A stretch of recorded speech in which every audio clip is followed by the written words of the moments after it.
The coffee exploded across his chest like a declaration of war. Sienna Cross stood frozen in the marble lobby of Moretti Tower, staring at the most dangerous man in New York City, dripping with espresso and her career simultaneously combusting in real time. Lucienne Moretti didn't blink, didn't move, just watched her with eyes cold enough to stop hearts. Around them, bodyguards reached for weapons. Then Sienna heard herself say, "At least it matches the outfit. Very luxury villain." The entire room stopped breathing. If you want to see how a joke almost became a murder and somehow turned into something far more dangerous, stay until the end. Like this video and comment what city you're watching from so I can see how far this story travels. Vahmet.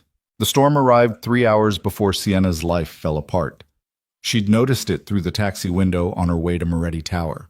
Dark clouds gathering over Manhattan like a bruise spreading across the sky. Rain hammered the streets. Lightning cracked between skyscrapers, the kind of weather that made smart people stay home. Sienna wasn't smart. She was desperate. 26 years old, 3 months behind on rent, student loans piling up like corpses, and her last job had ended when her boss decided sexual harassment was a management strategy. She'd walked out with nothing but dignity and empty pockets. So when a recruiter called about an executive assistant position at a private investment firm offering triple her previous salary, Sienna didn't ask questions. She should have. Because everyone in New York knew what Moretti Enterprises really was. The Moretti family had ruled the city's underworld for 3 generations. They didn't just own nightclubs and shipping ports. They owned judges, politicians, entire neighborhoods. Fear itself had their fingerprints all over it. But Sienna told herself the same lie desperate people always tell. I'll just work there long enough to get back on my feet. Stay invisible, keep my head down, get out clean. 3 lies for the price of 1. The taxi dropped her at the base of Moretti Tower. 60 stories of black glass and steel stabbing into the storm clouds like a threat. Security cameras tracked her from every angle. Men in expensive suits and dead eyes watched from the shadows. Sienna clutched her cheap umbrella and walked through the revolving doors into a lobby that looked like it cost more than her entire neighborhood. Marble floors polished to mirrors, gold fixtures, a reception desk carved from a single piece of obsidian. Everything screamed power and money and consequences. Behind the desk sat a woman who looked like she'd been carved from ice and disappointment.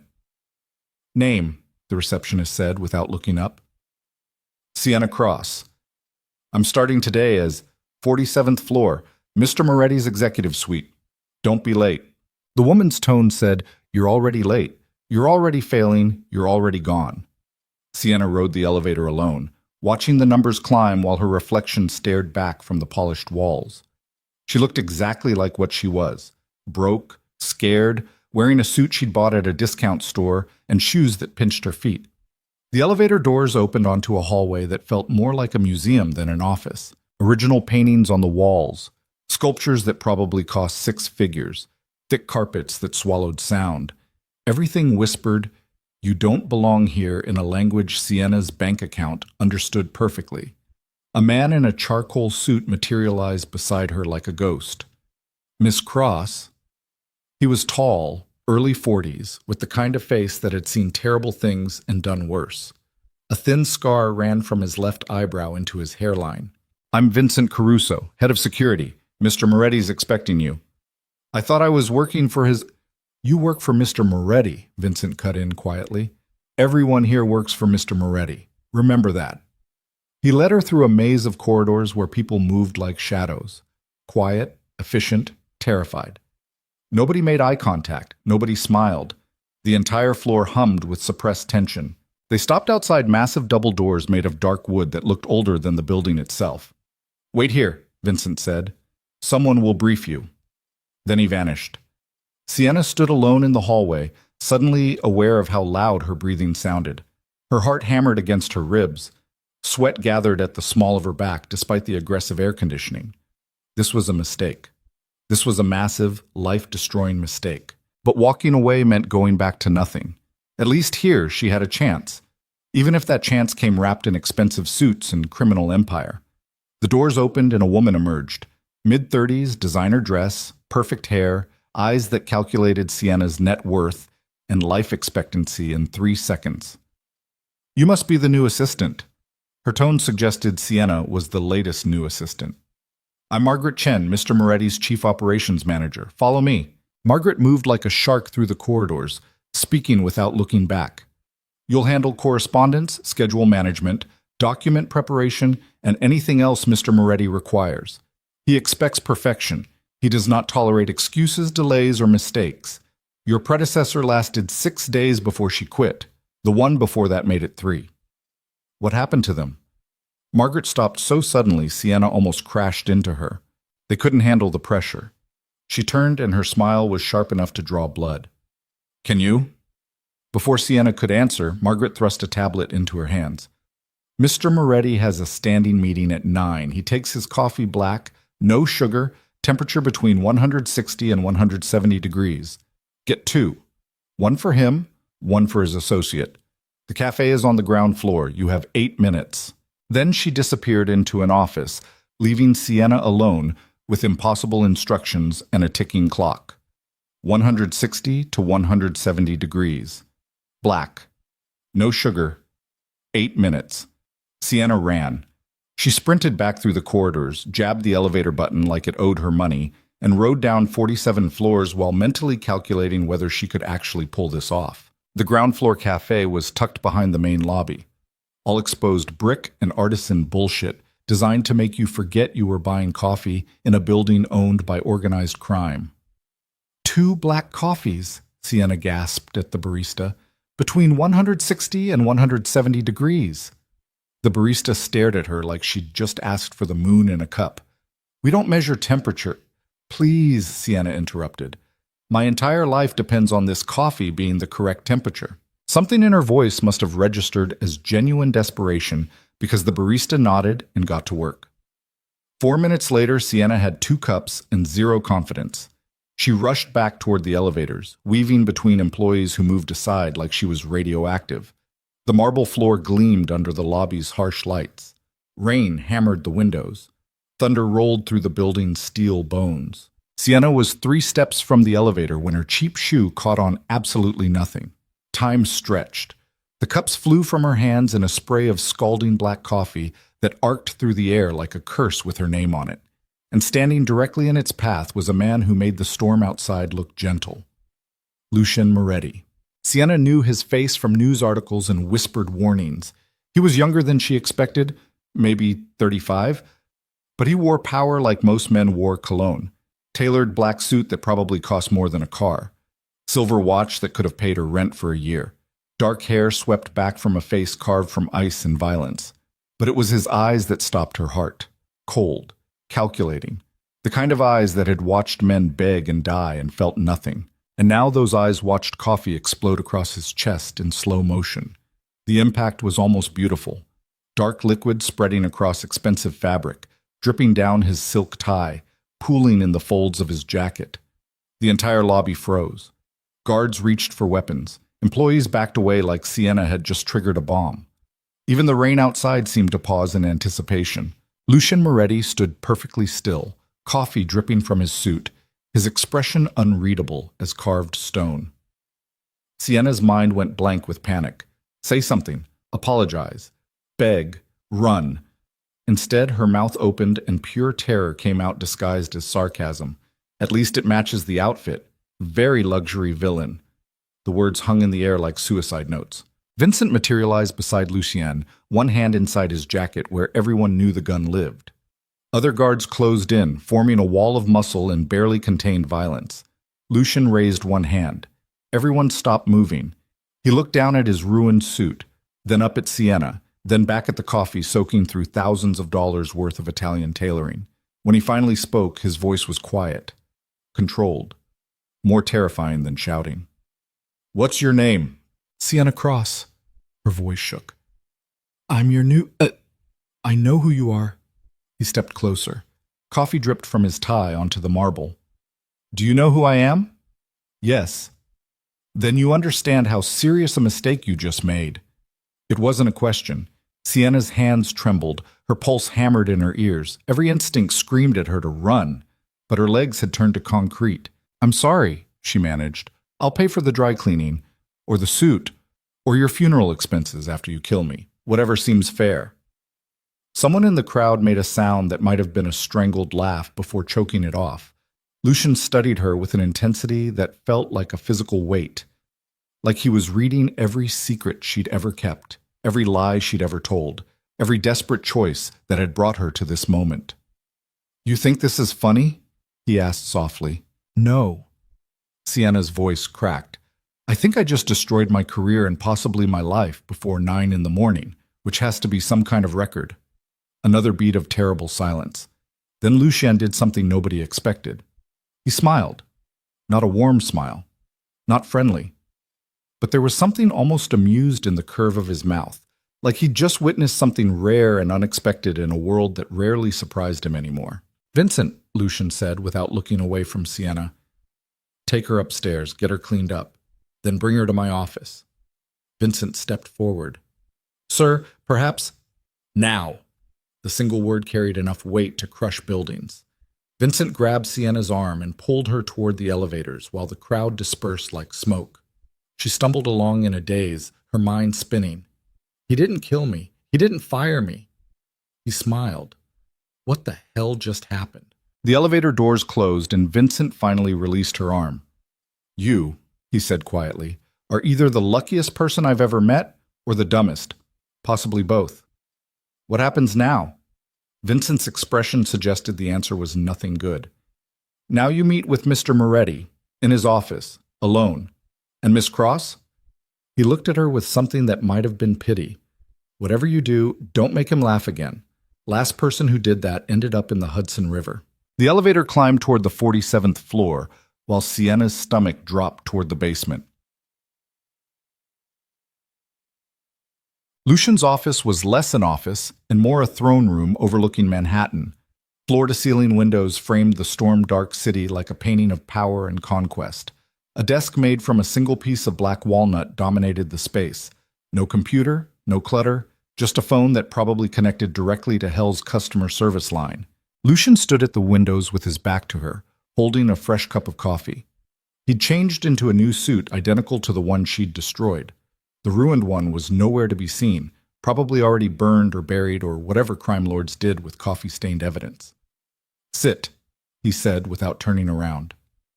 Sienna sat in a leather chair that probably cost more than her car. Her hands wouldn't stop shaking, so she pressed them flat against her thighs. Tell me something, Lucien said. When you applied for this position, did you research the company? Yes. And what did you learn? That you're a private investment firm. The lie tasted like acid. Lucien turned to face her, and his expression was somewhere between amused and dangerous. Try again. Sienna's throat went dry. That you're connected. Connected, he repeated. That's a polite way of saying you know exactly what I am and you came anyway. He crossed to his desk, set down the coffee, and leaned against the edge. Why? I need the job. You need money. There are easier ways to earn it that don't involve working for the Moretti family. None that pay what you're offering. Desperation, then. He studied her like she was a puzzle with missing pieces. Or stupidity. I haven't decided which. Maybe both, Sienna said before she could stop herself. That almost smile flickered across his face again. Most people who spill coffee on me end up begging for their lives, Lucien said conversationally. You made a joke. Either you're brave or you've got a death wish disguised as sarcasm. I'm terrified, Sienna admitted. But I'm also tired of being scared all the time. Scared I can't pay rent. Scared I'll end up homeless. Scared I'll die broke and alone with nothing to show for it. So when you walked toward me looking like you might kill me, I thought, at least it would be interesting.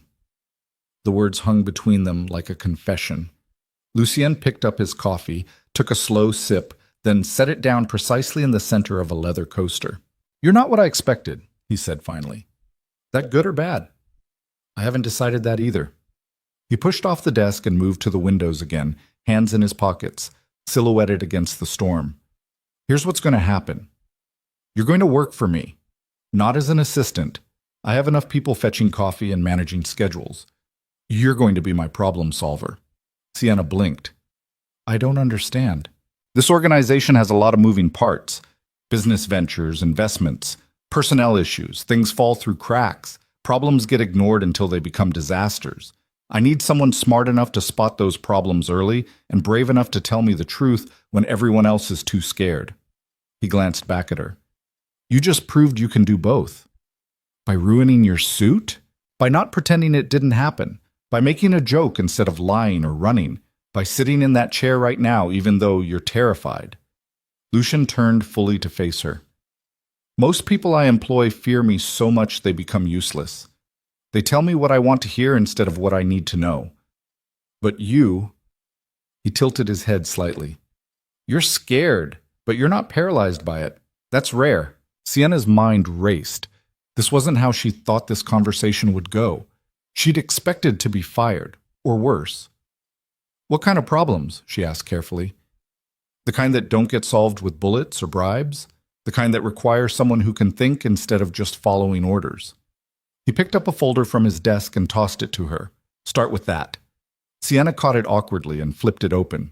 Inside were financial reports from various Moretti businesses, restaurants, shipping companies, construction firms.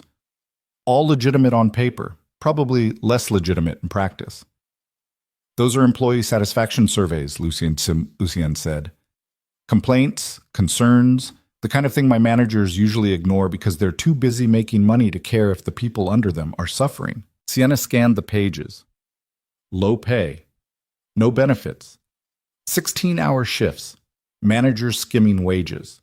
It was a horror show of labor violations wrapped in corporate letterhead. You want me to, what? Fix this? I want you to tell me what's broken, then we'll discuss how to fix it. Lucian's expression was unreadable.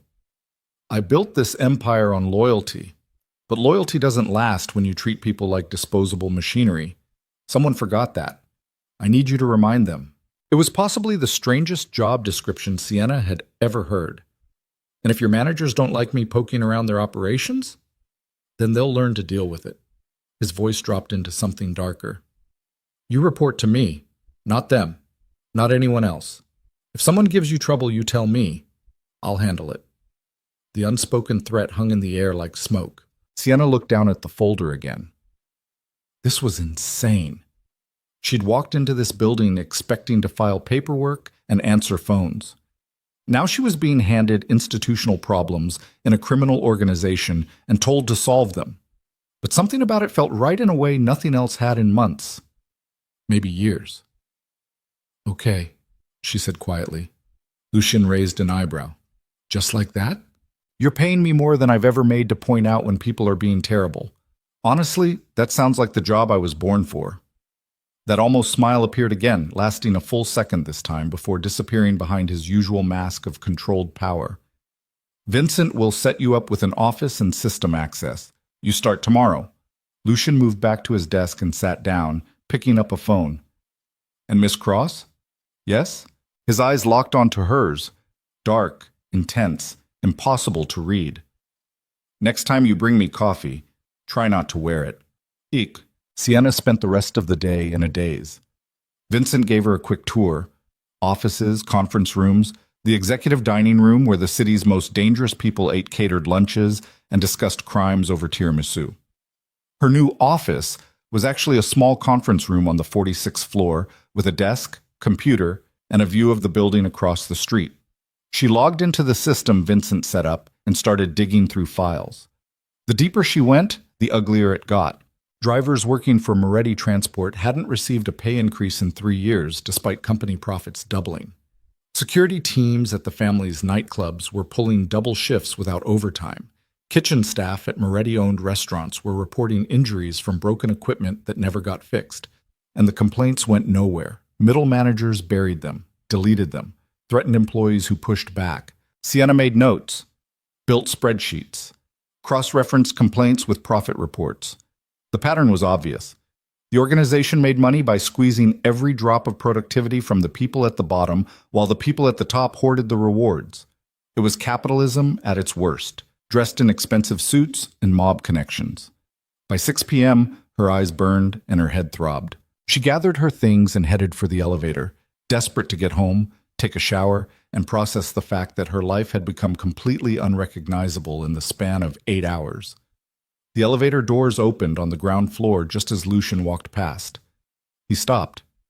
So did Sienna. They stared at each other for a beat too long. "Long first day?" he asked. "Is that your way of asking if I quit yet?" "I'm asking if you found anything interesting." Sienna hesitated. Every instinct said, "Be careful, don't overstep, remember who you're talking to." But he'd hired her to tell the truth. "Your managers are robbing you blind," she said. "Not money, loyalty. They're treating your people like garbage, and eventually that's going to cost you more than any business loss ever could." Lucien's expression didn't change, but something flickered behind his eyes. Interest, or maybe calculation. "Tomorrow," he said. "My office. 8 a.m. Bring proof." Then he walked away, bodyguards materializing around him like shadows come to life. Sienna stood alone in the lobby, rain still hammering the windows, thunder rolling through the city's steel bones. She'd just accused a mafia boss's organization of systemic abuse, and he told her to bring receipts. This is either going to be the best decision I ever made, or the last one. She walked out into the storm, pulled her cheap coat tight, and disappeared into the Manhattan night, while lightning split the sky above Moretti Tower. The next morning started with a text from an unknown number. "Conference room 3, 7:45 a.m. Bring your research." LM Sienna arrived at 7:40 with a laptop full of evidence and a stomach full of dread. Conference room 3 was smaller than she expected. Oval table, leather chairs, windows overlooking the awakening city. Lucian was already there, seated at the head of the table with coffee and a tablet. He looked up when she entered. "Show me," he said without preamble. Sienna set up her laptop and launched the presentation she'd built the night before. Spreadsheets, complaint logs, comparative analysis showing the gap between profits and wages. She walked him through it systematically, trying to keep her voice steady while Lucien watched with an intensity that felt like standing under a microscope. When she finished, silence filled the room. Lucian leaned back in his chair, fingers steepled, expression unreadable. "You put this together in one afternoon," he said finally. "It wasn't hard. The data's all there. Your system just—" She searched for diplomatic phrasing. Nobody was connecting the dots. Nobody was looking. His voice was quiet, dangerous. "Because I told them to focus on profits and assume everything else would take care of itself." "That's not entirely your fault." "It's exactly my fault," Lucien interrupted. "I built this organization. I chose these managers. I created the environment where this happens." He stood abruptly and walked to the windows. "My father used to say fear keeps people loyal. Turns out fear just keeps them quiet." Sienna didn't know what to say to that, so she said nothing. After a long moment, Lucien turned back to her. "I want you to interview the employees, not officially. No paperwork. Just talk to them. Find out what they need, what would make them feel valued instead of expendable. Then bring me solutions, not just problems. Your managers aren't going to like that." "I don't particularly care what my managers like." His expression was granite. "They work for me, not the other way around. And if they have a problem with you doing your job, they can discuss it with me personally." The threat was clear. Sienna nodded slowly.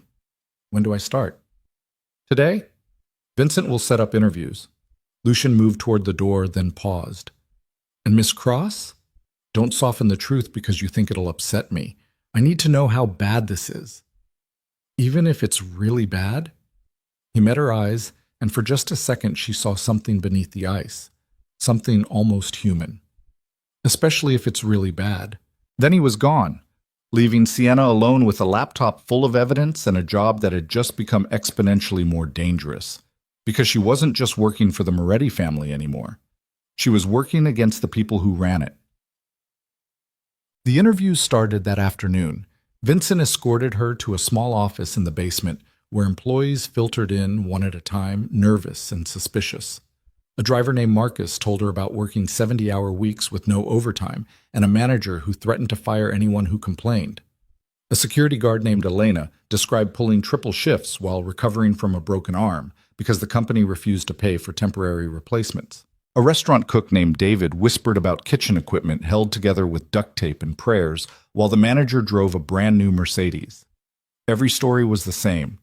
People ground down by a system that valued profit over humanity, scared to speak up because they'd seen what happened to people who did. By the end of the day, Sienna had 20 interviews and a rage burning in her chest that had nothing to do with fear. She compiled everything into a report and brought it to Lucian's office at 6 p.m. He read it in silence while she stood by the windows watching the city lights flicker on like stars coming alive. When he finished, he set the report down carefully. "How many of our businesses are like this?" he asked. "Most of them. The ones I've checked so far, anyway." His jaw tightened. "And the managers?" "Making money hand over fist while the people doing the actual work barely survive." Lucian stood and moved to the bar cart in the corner.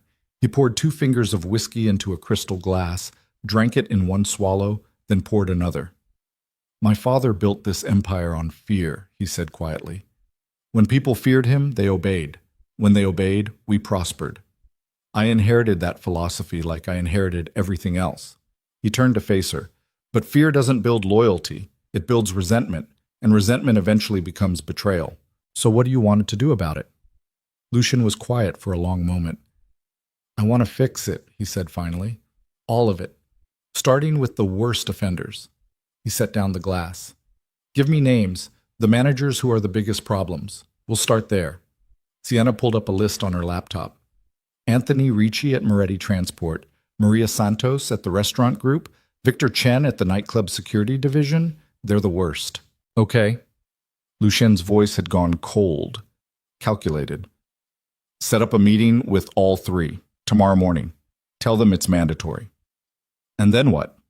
He smiled, and it was the smile of a man who just decided someone's fate. "Then I remind them who they work for." Gates. The meeting happened at 9 a.m. in the largest conference room, the one usually reserved for major business decisions and territorial negotiations. Anthony, Maria, and Victor arrived looking confident, annoyed, and completely unprepared for what was about to happen. Lucien sat at the head of the table with Sienna beside him. Vincent stood by the door like a promise of violence. "Thank you for coming," Lucien said pleasantly. "I wanted to discuss some concerns that have been brought to my attention." Anthony leaned back in his chair. "If this is about the quarterly numbers, it's not." Lucian's tone shifted into something sharp. "It's about how you treat the people working for you." Silence. Maria recovered first. "Sir, I'm not sure what you've heard, but I've heard that drivers at Transport haven't had a raise in 3 years, despite the division doubling profits." Lucian interrupted. "I've heard that restaurant staff are working with broken equipment while you drive a car worth more than their annual salaries combined. I've heard that security teams are pulling triple shifts and reporting injuries at rates that would make OSHA shut us down if we were legitimate." Victor's face had gone pale. "Who told you this?" "Does it matter?" Lucian's voice dropped into something dangerous. "Is any of it untrue?" None of them answered. "That's what I thought." Lucien stood, and the temperature in the room dropped 10 degrees. "Here's what's going to happen. You're going to go back to your divisions and fix this, immediately. Raise wages, hire enough staff so nobody's working themselves to death, replace broken equipment, implement actual safety protocols. And you're going to do it with your bonuses." Anthony's confidence cracked. "Our bonuses? You've been hoarding profits while the people who actually generate those profits suffer. So yes, your bonuses, all of them, retroactive to the beginning of this fiscal year, that money goes back to your employees." "That's," Maria started. "Not negotiable," Lucien finished. "You work for me.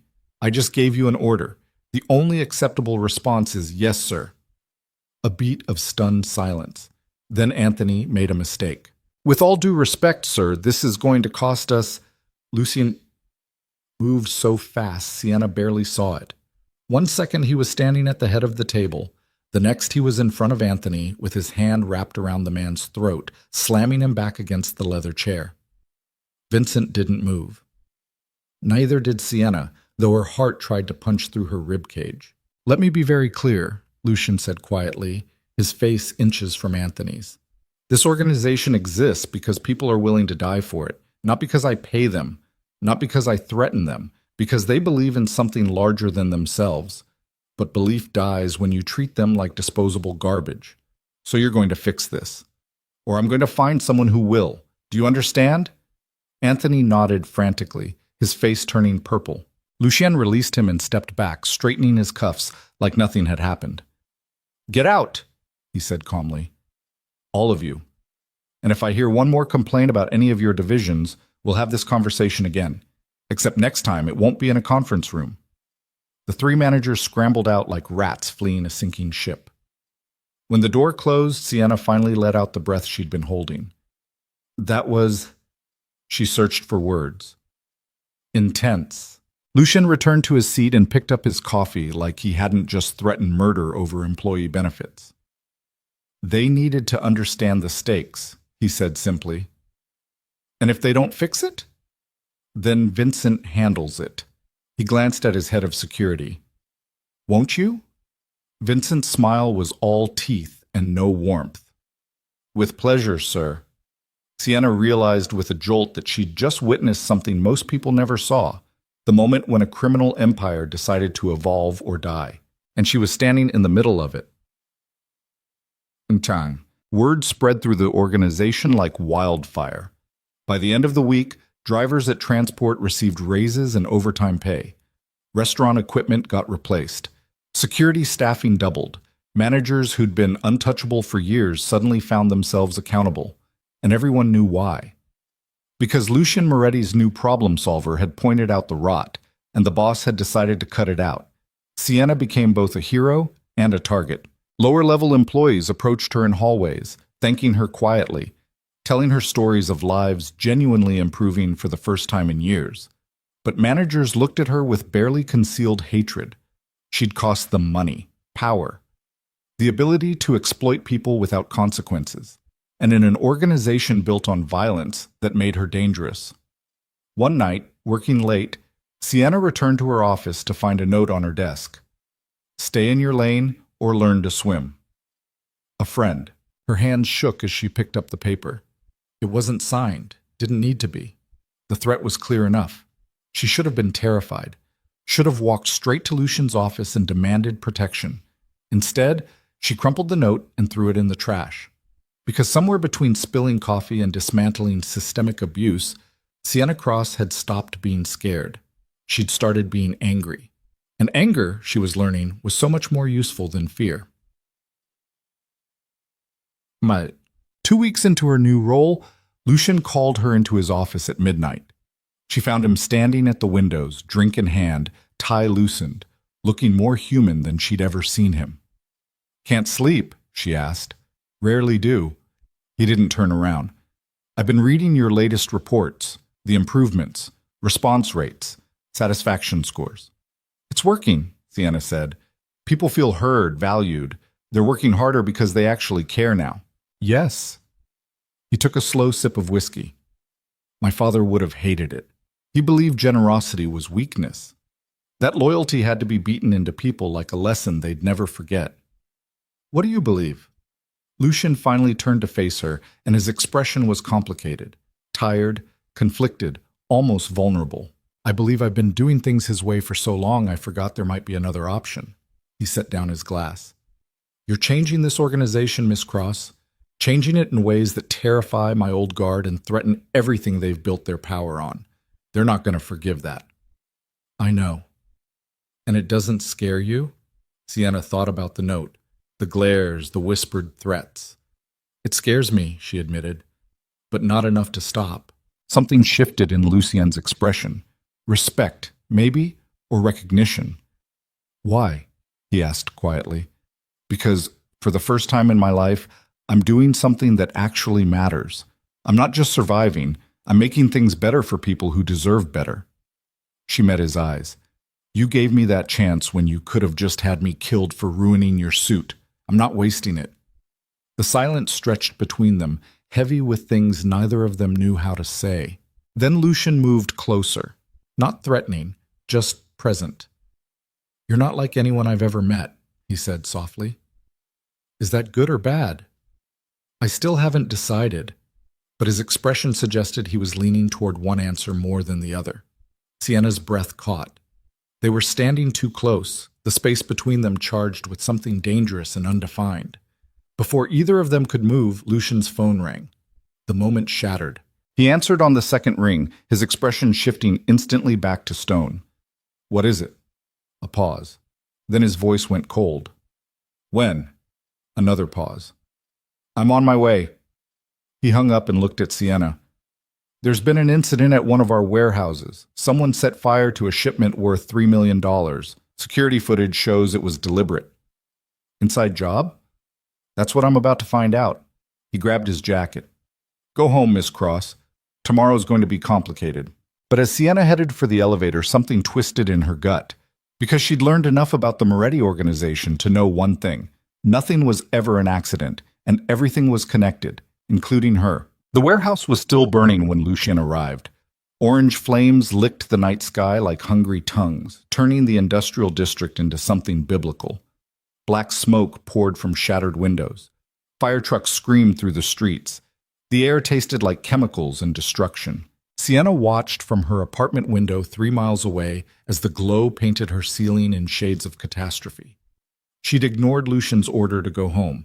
Instead, she'd followed the sirens, parked 2 blocks away, and climbed the fire escape to watch the empire burn from a safe distance. Her phone buzzed. Go home. Now. This isn't safe. LM. She typed back, neither is working for you. Still here. 3 dots appeared, disappeared, appeared again, then stubborn. Sienna smiled despite everything and climbed back down into the night. She found Lucien standing in the warehouse parking lot, surrounded by Vincent and a dozen armed men who looked ready to start a war. Fire crews worked behind police barricades while investigators picked through debris. Lucien's face was stone-carved from rage. $3 million, Vincent was saying, plus the building, plus the contracts we can't fulfill now. Someone just cost us $10 million in losses and credibility. Who had access? Lucien's voice was quiet, deadly. 14 people, all vetted, all loyal. Apparently not all of them. Sienna approached slowly, staying in the shadows until Vincent spotted her and tensed. Boss, he said quietly. Lucien turned and his expression shifted through surprise, annoyance, and something else she couldn't name. I told you to go home. You tell a lot of people a lot of things, Sienna said. Doesn't mean they listen. Despite everything, the corner of his mouth twitched. Then the moment passed and he was back to business. Vincent, get the security footage from the last 72 hours. I want every person who entered that building identified and brought in for questioning, no exceptions. Already on it. Lucien walked toward the barricade, studying the ruins like they might confess their secrets. Sienna followed. This wasn't random, she said quietly. No. Someone's sending you a message. Yes. He didn't look at her. The question is who and why now? Sienna thought about the note on her desk. The threats. The managers she'd humiliated. The power structure she'd disrupted. What if it's internal, she asked. Not a rival family. Someone inside the organization who's unhappy with the changes. Lucien's jaw tightened. Then they just made the last mistake of their life. A police detective approached, middle-aged, tired eyes, the look of someone who'd been on the Moretti payroll long enough to know when to ask questions and when to shut up. Mr. Moretti, preliminary findings suggest accelerant was used. Multiple ignition points, definitely arson. Suspects? Working on it. Security footage is corrupted. Cameras went down an hour before the fire started. Lucien and Vincent exchanged a look that said everything. This was professional, planned, inside work. The detective cleared his throat. If you think of anyone who might have motive, I'll let you know, Lucien interrupted. Thank you, detective. The dismissal was clear. When they were alone again, Lucien pulled out his phone and made a call. It's me. I need everyone in the conference room tomorrow morning, 7 a.m. No excuses. He paused. Yes, everyone, including the people who think they're too important to be questioned. He hung up and finally looked at Sienna. You should go home, really this time. Tomorrow's going to be ugly. How ugly? The kind where people confess to crimes or disappear trying to lie about them. Sienna swallowed hard. And you think I can't handle that? I think you weren't hired to watch interrogations. I was hired to solve problems. This seems like a problem. Lucien studied her for a long moment, and she could see him calculating, weighing, deciding how much trust to extend to the woman who'd spilled coffee on him 3 weeks ago. "Fine," he said finally. "But you stay quiet unless I ask you a direct question. And if things get violent, you leave. Understood?" "Understood." She was lying. He probably knew it, but he didn't call her out. They stood together watching the warehouse burn while sirens wailed and the city pretended not to notice another piece of the Moretti empire going up in smoke. Fuck. The conference room at 7 a.m. felt like a courtroom designed by nightmares. Every division head, every manager, every captain in the organization sat around the massive table, looking varying degrees of nervous and defiant. Anthony Ricci from transport, Maria Santos from the restaurants, Victor Chen from security, plus a dozen others Sienna had never met but recognized from file photos and whispered warnings. These were the people who actually ran the empire while Lucien made the big decisions. And one of them was a traitor. Lucien sat at the head of the table, perfectly calm, fingers steepled, expression unreadable. Vincent stood behind him like a promise. Sienna sat in the corner, notepad in hand, trying to look invisible. "Thank you all for coming," Lucien began, his voice conversational, almost friendly. "I'm sure you've heard about the warehouse fire. 10 million in losses, 3 million in product, contracts we can't fulfill, credibility damaged with our partners." No one spoke. Security footage was corrupted an hour before the fire started. Multiple ignition points, accelerant used, professional work. Lucian's tone didn't change, but the temperature in the room dropped. This wasn't an accident. This was deliberate. And it was done by someone with access. Nervous glances around the table. "So here's what's going to happen," Lucian continued. "You're all going to tell me where you were between midnight and 3 a.m. last night. You're going to provide alibis, phone records, credit card receipts, security footage from wherever you claim you were. And you're going to do it quickly and honestly because my patience for lies is approximately 0. Maria spoke first. "Sir, surely you don't think—" "I think someone in this room cost me $10 million, Lucien interrupted. "So yes, I think. Now start talking." One by one, they provided alibis. Maria was home with her husband and teenage daughter. Phone records and home security footage confirmed it. Victor was at his gym until midnight, then home. Receipts and camera footage backed him up. A shipping captain named Dominic was at a bar until 2 a.m. with 6 witnesses who would swear to it. Anthony Ricci was the problem. "I was home," he said. "Alone. My wife's visiting her sister in Boston." "Phone records?" Vincent asked. "I didn't make any calls." "Security footage?" "My building's cameras have been broken for weeks." Lucien leaned forward slightly. "So you have no alibi, no proof, just your word." Anthony's face reddened. "I've worked for this family for 15 years. My loyalty doesn't mean shit if you can't prove where you were when my warehouse burned." Lucien's voice was ice. "Vincent, take Mr. Ricci downstairs. We'll continue this conversation privately." Anthony's eyes widened.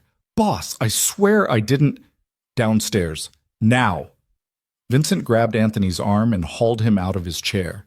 The man went pale as Vincent dragged him toward the door. "Wait," Sienna heard herself say. Everyone turned to stare at her. Lucien's expression was unreadable. "Miss Cross?" Her mouth had gone dry, but she pushed forward. "Anthony's been working 70-hour weeks since the reform started. He's exhausted, angry, resentful, but that doesn't make him an arsonist." She looked directly at Lucien. "It makes him a suspect, but not the only one." "You have another theory?" Lucien's tone was dangerous. Sienna stood, legs shaking but voice steady. "The fire happened at a transport warehouse, but the security footage was corrupted by someone with technical access. That's not Anthony's skill set. He's operations, not tech." She turned to Victor Chen. "But you oversee all security systems, including warehouse cameras." Victor went very still. "Are you accusing me?" "I'm saying the pieces don't fit. Anthony has motive but not means. You have means but supposedly an alibi." Sienna's heart hammered, but she kept going. "Unless your gym footage was edited, or your timeline doesn't match as perfectly as you claim." The silence in the room was suffocating. Lucien's eyes moved between Anthony, Victor, and Sienna like a predator choosing targets. "Vincent," he said quietly, "take them both downstairs. I want phone records, security footage, financial statements, and anything else that might tell me who's lying. And Miss Cross?" He finally looked at her. You just made this exponentially more complicated. Or more accurate, she said, meeting his gaze. Something flickered in his expression. Respect or fury, she couldn't tell. Vincent grabbed both men and escorted them out while the remaining managers sat frozen. Lucian stood. Meeting adjourned. Nobody leaves the city. Nobody talks to the press. Nobody does anything except wait for my call. Understood? Nods around the table. Get out! They scattered like cockroaches. When the room was empty except for Lucien and Sienna, he turned to face her. That was either incredibly smart or incredibly stupid. I'm starting to think those are the same thing in this job. Lucien moved closer, and she could see the exhaustion behind his controlled facade. If you're wrong and Anthony's innocent, I just traumatized a loyal employee because you played detective. And if I'm right, you were about to let the real traitor watch you torture the wrong man. True. He rubbed his face, suddenly looking more human than she'd ever seen him. This is why I don't trust people. They're complicated, messy. They lie even when telling the truth would save them. That's what makes them human. That's what makes them dangerous. Sienna wanted to argue, but her phone buzzed. She glanced at the screen. Unknown number. A text message with a photo attached. She opened it and her blood went cold. It was a picture of her apartment building, taken from street level. Recent. She could see her car parked out front. Below the image, smart girls know when to shut up. Her hands shook. Lucien noticed immediately. What is it? She showed him the phone. His expression went dark in a way that made the warehouse fire look gentle. When did you get this? Just now. Have you gotten threats before? Sienna thought about the note on her desk. She'd thrown it away, ignored it, pretended it didn't matter. Once. A note in my office 2 weeks ago. And you didn't tell me. I didn't want to seem weak. Lucien's jaw clenched. Weak would be ignoring a death threat. Smart is telling me immediately so I can eliminate the person dumb enough to threaten you. The possessiveness in his tone sent something hot through Sienna's chest. What do we do now? Now you're moving into a secure location until I find out who's behind this. He pulled out his phone. Vincent, I need a protective detail on Miss Cross, immediately, and get her belongings moved to the safe house on 5th. I don't need... Sienna started. Yes, you do. His voice cut through her protest. Someone just burned down my warehouse and threatened you within 12 hours. That's not coincidence, that's strategy. They're coming after me by targeting the people around me. Why would I be important enough to target? Lucien looked at her like she'd just asked why water was wet. Because you changed everything. You disrupted the power structure, made enemies of people who've been untouchable for years. And worse. He stopped himself. Worse what? Worse, they can see that I value you, which makes you leverage. The words hung between them, heavy with implications neither of them was ready to examine. Before Sienna could respond, Vincent burst back into the room. Boss, we've got a problem. Another one? Anthony's phone records just came through. He made 3 calls the night of the fire, all to a burner phone we've traced to the Calabrese family. Lucien went very still. He's working with the Calabrese? Looks like it. The Calabrese family was the Moretti's oldest rival, a smaller operation but vicious, always looking for ways to chip away at Lucien's territory. And Victor? Lucien asked.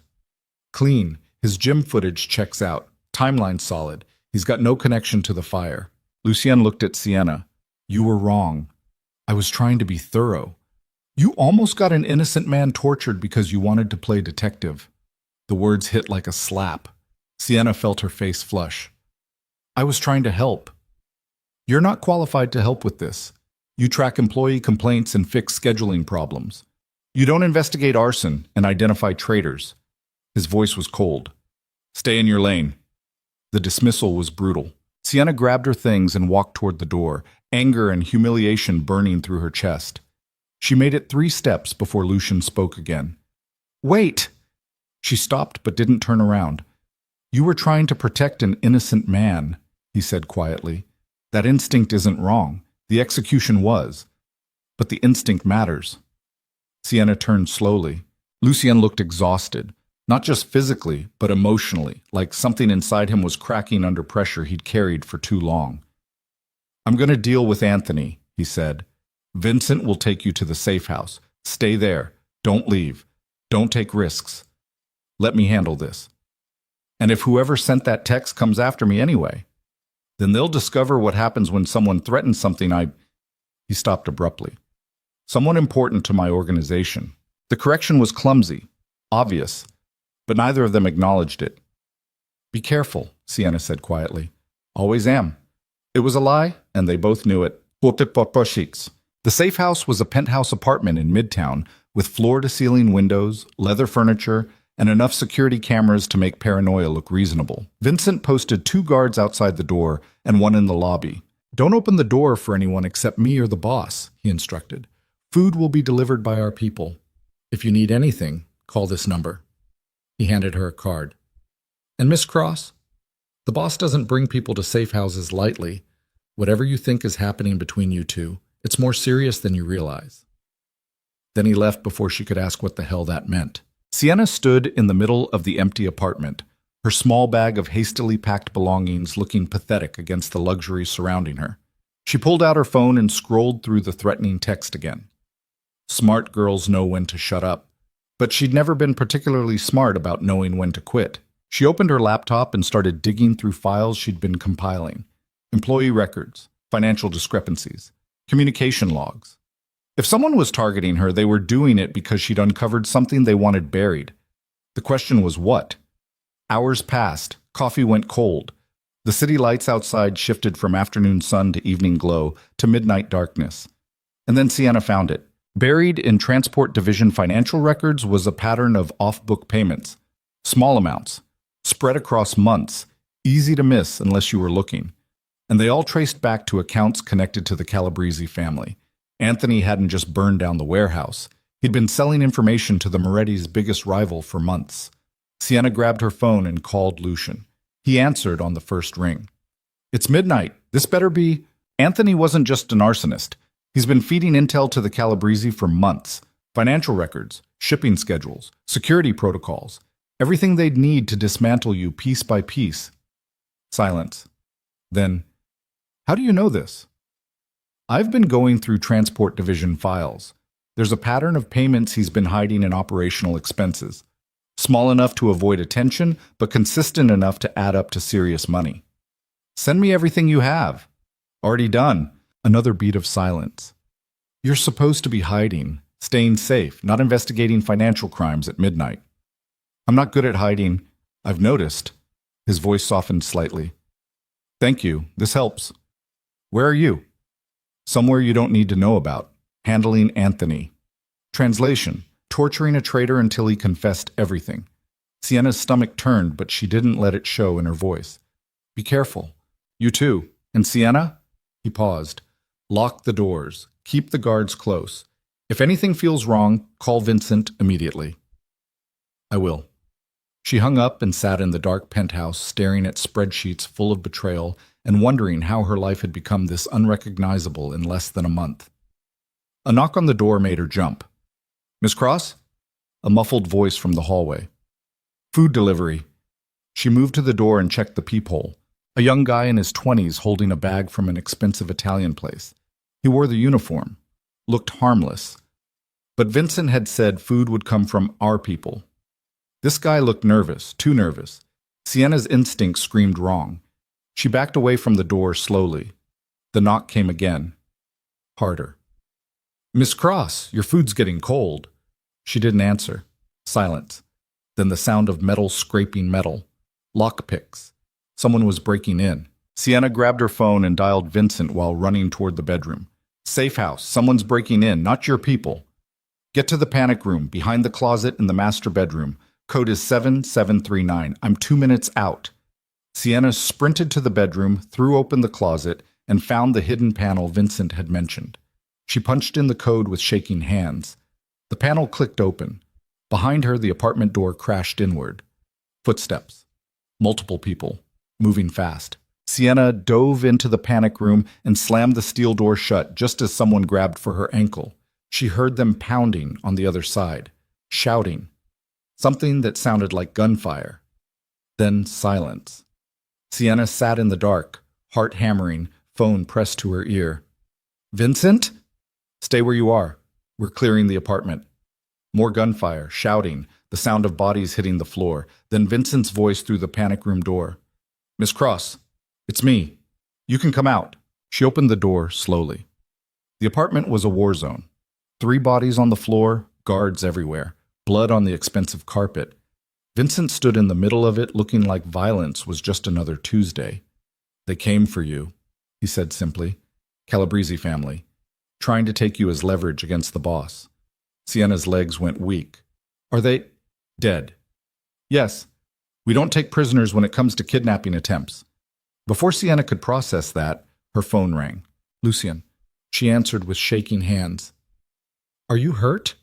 His voice was sharp, controlled, terrified underneath. No, Vincent got here in time. Thank Christ. A long exhale. This is my fault. I should have anticipated they'd come after you directly. How could you have known? Because it's what I would do. His voice turned dark. Anthony gave them everything. Locations, schedules, weaknesses, including you. What did you do to him? What needed to be done? No emotion, just fact. He won't be a problem anymore. Neither will his Calabrese contacts. I'm handling that now. Translation. People were dying tonight because of her. Sienna sat down on the couch, ignoring the blood soaking into the carpet nearby. This isn't sustainable, she said quietly. They're escalating. The warehouse, the threats, tonight. They're trying to destroy you by destroying everything around you. I know. So what do we do? Silence. Then Lucien's voice, quiet and dangerous. We go to war.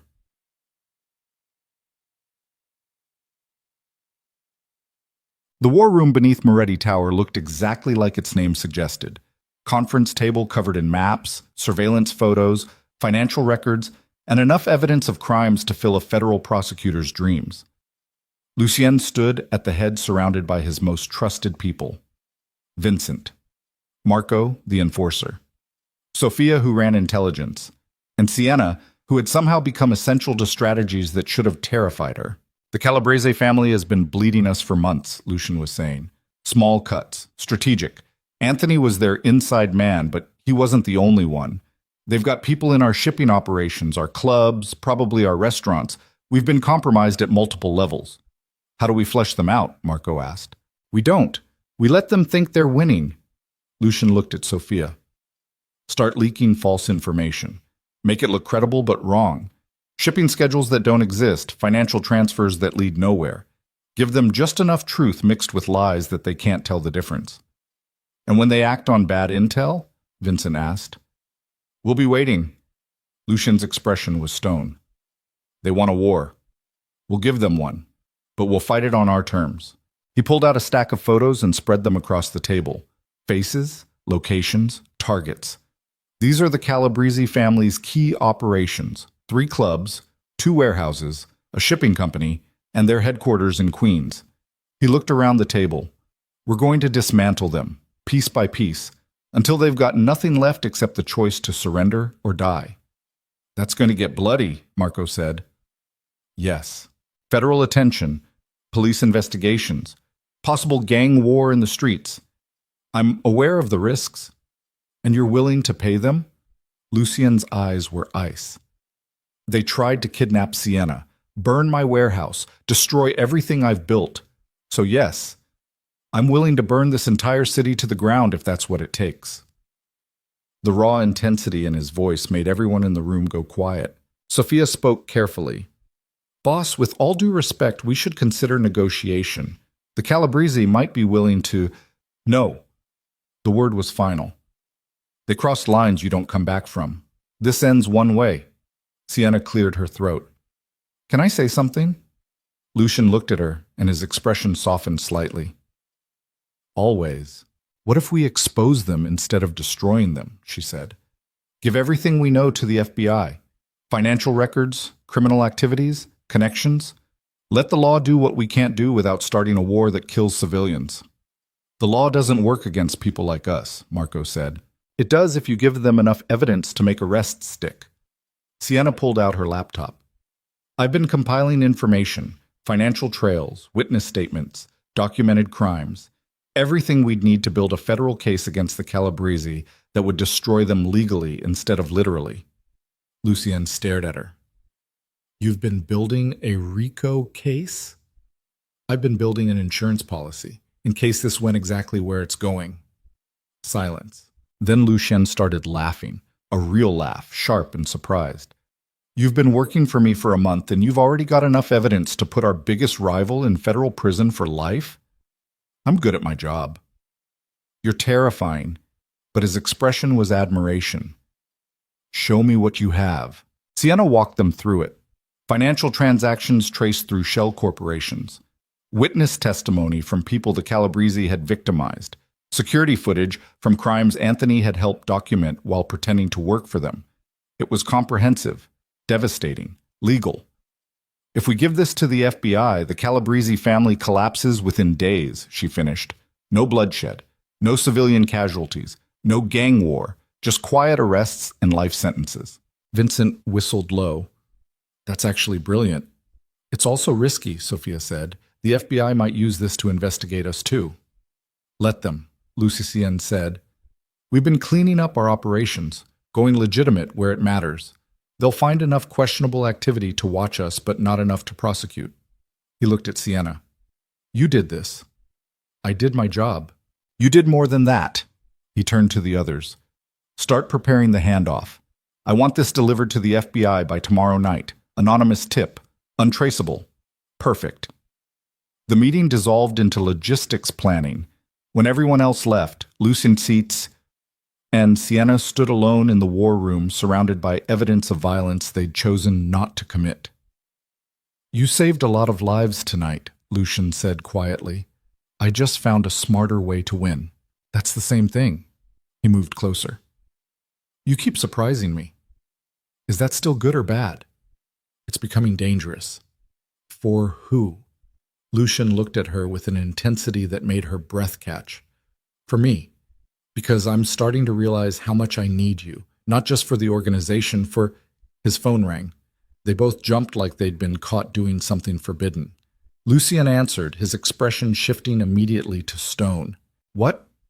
A long pause. When? Another pause. I'll be there in 10 minutes. He hung up and looked at Sienna, and she could see genuine fear behind his controlled facade. Someone just tried to kill my sister. Sienna's blood ran cold. I didn't know you had a sister.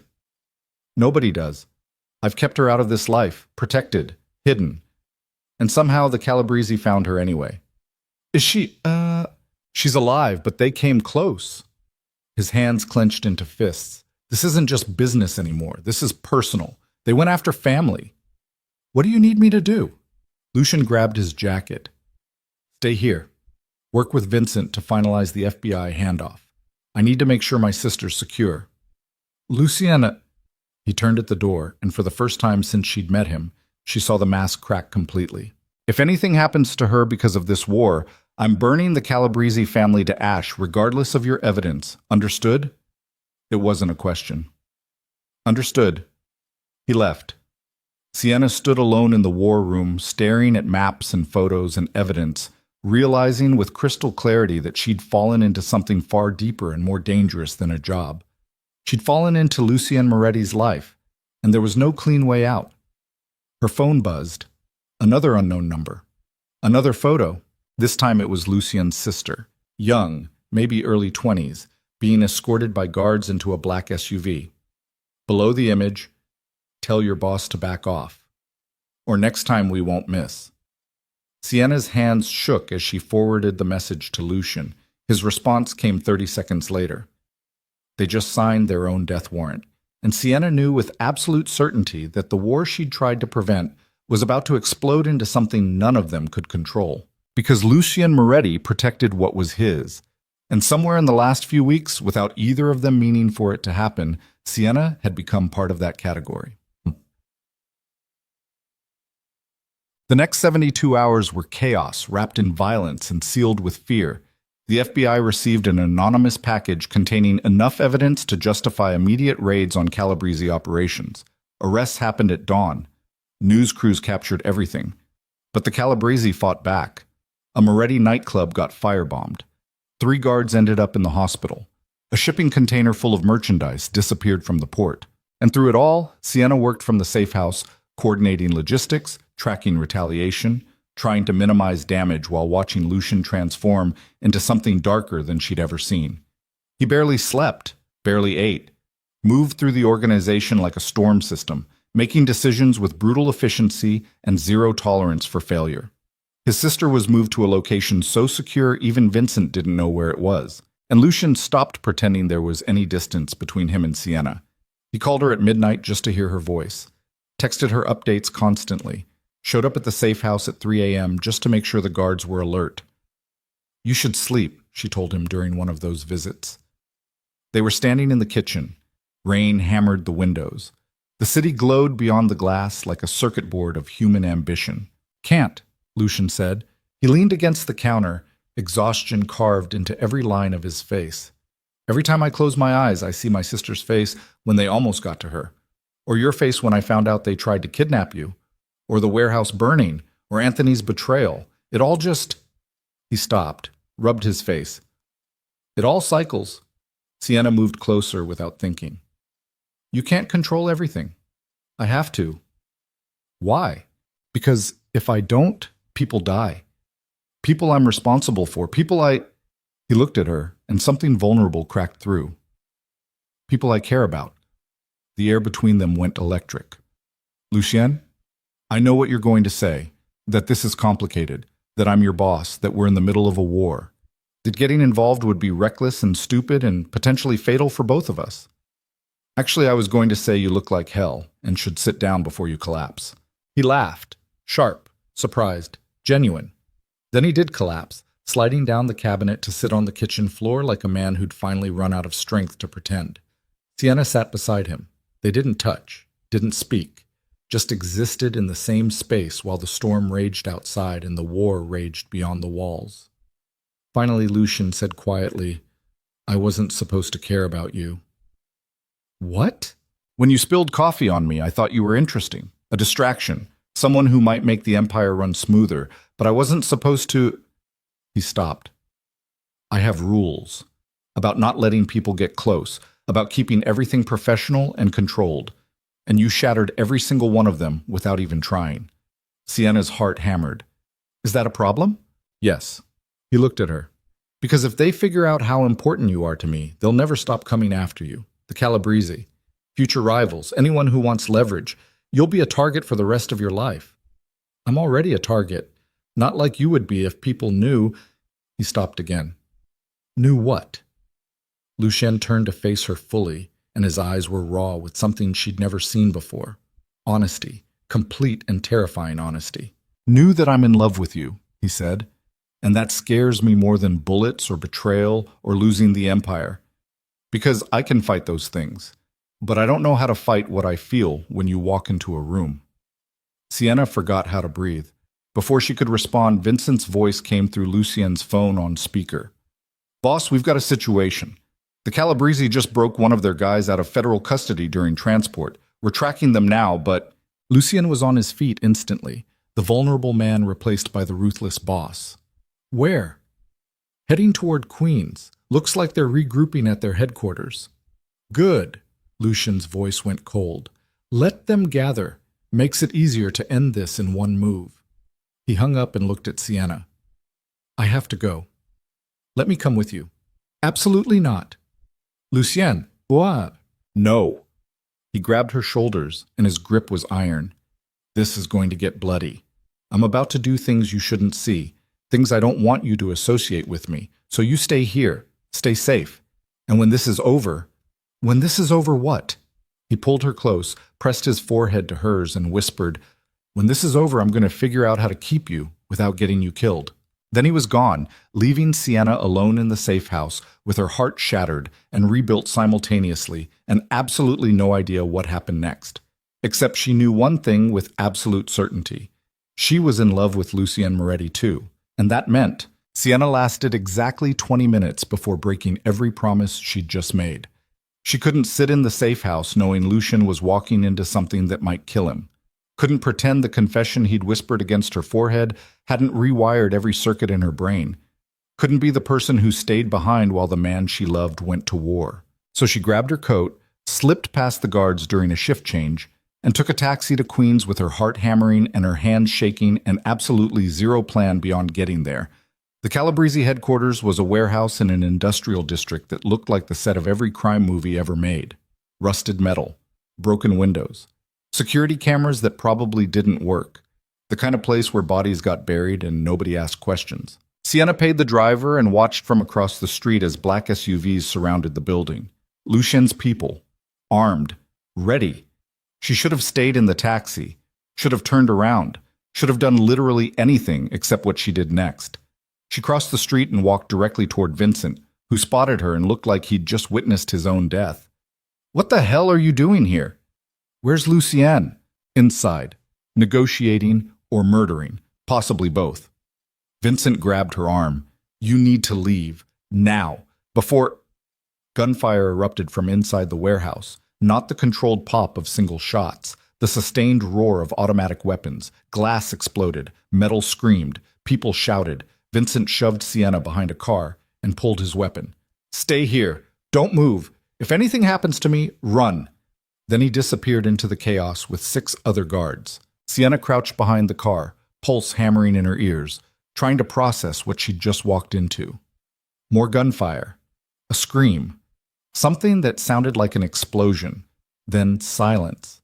The kind of silence that meant either everyone was dead or everyone was waiting for someone else to die. Sienna's phone buzzed. A text from an unknown number. Another one. But this time it wasn't a threat. It was a video. She opened it with trembling hands. The footage showed Lucien inside the warehouse, surrounded by Calabrese soldiers, hands zip-tied behind his back, kneeling on concrete. Blood dripped from a cut above his eyebrow. His suit was torn, but his expression was pure defiance. A man stepped into frame, older, 60s, expensive suit, the kind of face that had ordered 1,000 deaths and slept fine afterward. Carlo Calabrese, the family patriarch. "Mr. Moretti." Carlo's voice was almost pleasant. "I'm disappointed. You walked into my home with violence when I was prepared to offer peace." Lucien spat blood. "Peace from the family that tried to kidnap my people and kill my sister? Interesting definition. Your people started this war when that little assistant of yours began dismantling my operations from the inside." Carlo circled Lucien like a shark. "Did you really think I wouldn't notice? That I wouldn't connect the dots when shipments went missing and federal investigations suddenly had perfect evidence?" Sienna's blood went cold. "She was doing her job," Lucien said. "She was playing a game she doesn't understand, and now you're going to pay the price for it." Carlo pulled out a gun and pressed it to Lucien's temple. The video ended. Below it, "Come to the east entrance alone or watch him die. You have 10 minutes. Sienna's hands shook so violently she almost dropped the phone. This was a trap. Obviously. Carlo wanted her as leverage. Once she walked through that door, they'd both be dead. But if she didn't go, Lucien died anyway. She looked around for Vincent, for backup, for anyone who could help. The guards were still inside the warehouse. She was alone. 9 minutes left. Sienna stood up, straightened her coat, and walked toward the east entrance like she was walking toward her own execution. Because maybe she was.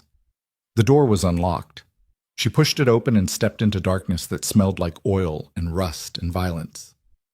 "Smart girl," Carlo's voice echoed from somewhere ahead. "Keep walking, hands where I can see them." Sienna moved through the warehouse, past stacked crates and abandoned machinery, following the sound of breathing and the metallic click of guns being cocked. She found them in a clearing near the center of the space. Lucien still kneeling, blood still dripping, but alive. Carlo standing behind him with the gun still pressed to his skull. 8 Calabrese soldiers forming a circle around them, weapons trained on Lucien. And Vincent's team nowhere in sight. "There she is," Carlo said pleasantly, "the woman who destroyed 6 months of careful planning with spreadsheets and employee surveys. Do you have any idea how much money you cost me?" "Not enough, apparently," Sienna said, her voice steadier than she felt. "Since you're still here," Carlo laughed. "I like her, Lucien. She's got fire. Shame you're both about to die for it." "Let her go," Lucien said, his voice rough. "This is between us. She's not part of... She's the only part that matters." Carlo moved the gun from Lucian's head to point at Sienna. See? I realized something. Killing you doesn't destroy your empire. Someone else just takes over. Your sister, Vincent, one of your captains. The organization survives. But if I kill her? He smiled. If I kill the woman you're in love with, that destroys you, turns you into something broken. And broken men make mistakes, fatal ones. Lucian's expression went dark in a way that made the warehouse feel 10 degrees colder. Touch her and I'll hunt down everyone you've ever cared about. Your children, your grandchildren, your empty threats from a man on his knees. Carlo cocked the gun. Say goodbye, Mr. Moretti. Everything happened at once. Vincent's team burst through the western entrance, guns blazing. Lucian threw himself sideways, hands still bound. Carlo's gun went off, the shot ricocheting off metal. And Sienna dove behind a crate as chaos erupted. Gunfire lit up the warehouse like lightning. Soldiers dropped. Blood sprayed across concrete. Someone screamed. Sienna pressed herself flat against the floor, hands over her head, praying to whoever might be listening that this wasn't how her story ended. Then silence again. Ringing ears, smoke, the copper smell of blood, footsteps approaching. Sienna looked up to see Vincent cutting Lucian's zip ties with a knife. You good, boss? Lucian stood, rubbing his wrists, and his eyes immediately found Sienna. You were supposed to stay at the safe house. I'm not good at following orders. I've noticed. He moved toward her, and she saw the fear behind his anger, the terror of almost losing her mixing with fury that she'd risked herself. Before he could speak, Marco appeared from the shadows dragging someone. Carlo Calabrese. Still alive. Bleeding from a shoulder wound but conscious. Found him trying to escape through the loading dock, Marco said. Lucien's expression went blank. The kind of blank that meant violence was coming and nothing would stop it. He walked to Carlo slowly, each step measured. You put a gun to her head, Lucien said quietly. Business, Carlo gasped. Nothing personal. Everything about this is personal. Lucien crouched down to Carlo's level. You burned my warehouse, threatened my people, came after my sister, and then you pointed a gun at the woman I love and thought you'd walk away breathing. Your organization's finished anyway, Carlo said through bloody teeth. I made sure of it. Lucien went very still. What does that mean? Carlo smiled, and it was the smile of a man who knew he was dead but planned to take everyone with him. You think I'm the only one who wanted you destroyed? I had help. From inside your organization. Someone close enough to know all your secrets and smart enough to use them against you. The words hung in the air like a curse. You're lying, Vincent said. Am I? Ask yourself how I knew about Sienna, how I knew about your sister's location, how I knew exactly when and where to strike. Carlo's bloody smile widened. Someone's been feeding me information for months. Someone you trust. Lucien's jaw clenched. Who? Figure it out yourself or don't. Either way, your empire's already crumbling. I just accelerated the timeline. Lucien stood abruptly and looked at Vincent. Get him out of my sight before I do something we'll both regret. Vincent and Marco dragged Carlo away while Lucien stood in the center of the warehouse, breathing hard, his mind clearly racing. Sienna approached carefully. He could be lying, trying to create paranoia. He's not lying. Lucien's voice was hollow. Too many things didn't add up. The timing, the information they had, the precision of their attacks. He looked at her. Someone inside my organization has been working with the Calabrese, and I need to find out who before they finish what Carlo started. How? By doing something I swore I'd never do. He pulled out his phone. Investigating my own people. They returned to Moretti Tower at dawn. The building looked the same, black glass, steel bones, symbol of power and control. But something had shifted. What used to feel like a fortress now felt like a trap with the enemy already inside. Lucien called an emergency meeting in the war room, only his inner circle. Vincent, Marco, Sophia, Margaret Chen, the heads of each division, and Sienna, who stood in the corner taking notes while watching faces for tells. Carlo Calabrese is in custody, Lucien began without preamble, but before his arrest, he made an interesting claim, that someone in this room has been feeding information to his family, helping them target our operations, sabotaging us from the inside. The silence was suffocating. That's insane, Margaret said. Everyone here has been vetted. Anthony was vetted too, Lucian interrupted, and he burned down a warehouse and sold us out for months before we caught him. So clearly our vetting process has problems. What are you suggesting? Sophia asked carefully. I'm suggesting that until I identify the leak, everyone is a suspect, including the people in this room. Shocked faces, angry denials, the kind of chaos that came from accusing loyal soldiers of treason. Vincent stepped forward. Boss, maybe we should... Should what? Pretend this isn't happening? Hope the traitor confesses out of guilt? Lucien's voice was ice. Someone in my organization tried to get Sienna killed, came after my sister, burned millions in assets, and I'm supposed to just trust that everyone's loyal? So what's your plan? Marco asked. Full audit, financial records, communication logs, security footage, travel records, everything. Vincent will oversee it. Anyone who refuses cooperation gets fired and investigated separately. That's going to cause massive distrust, Margaret warned. Good. Because right now, I don't trust anyone. Lucien's eyes swept the room. Meeting adjourned. Vincent will contact you individually about the audit process. Nobody leaves the city until this is resolved. They filed out one by one, leaving Lucien and Sienna alone in the war room. He sank into a chair and buried his face in his hands. I built this organization on loyalty, he said quietly, and now I'm tearing it apart looking for traitors. Sienna sat beside him. You're protecting what matters. Am I? Or am I destroying it, trying to save it? Before she could answer, Vincent returned with a tablet. Boss, you need to see this. He pulled up financial records, offshore accounts, transactions. I started with the most recent transfers and worked backward. Found a pattern of payments going to a shell corporation we've never used. Small amounts. Consistent. Started about 8 months ago. Who authorized them? Lucien asked. Vincent's expression was grim. The payments came from Margaret Chen's discretionary fund. Sienna's blood ran cold. Margaret, the chief operations manager, the woman who'd given Sienna her first tour, who'd been with Lucien for over a decade. That doesn't make sense, Sienna said. Margaret's been loyal since my father died and I took over, Lucien finished. His voice was hollow. She never agreed with my changes, thought I was weak, too soft, not enough like my father. You think she's working with the Calabrese? I think she's been funding them. He stood abruptly. Vincent, bring her in, now. Don't let her make any calls or access any computers. Just bring her here. Vincent left. Sienna looked at Lucien and saw something breaking behind his eyes. She was my father's most trusted advisor, he said quietly. She taught me how to run this organization, how to negotiate, how to identify threats. And the whole time she was the threat. You don't know that yet. The money could be... It's her. Lucien's certainty was absolute. I can feel it. All the pieces fit. She had access to everything, knew all our vulnerabilities, and she's been undermining me since I started making changes. 10 minutes later, Vincent returned with Margaret. She looked calm. Too calm. Like she'd been expecting this. Lucien faced her across the table, and his expression was carved from stone. 8 months ago, you started making payments to a shell corporation with ties to the Calabrese family. Explain. Margaret didn't flinch. I was protecting this organization. By funding our enemies?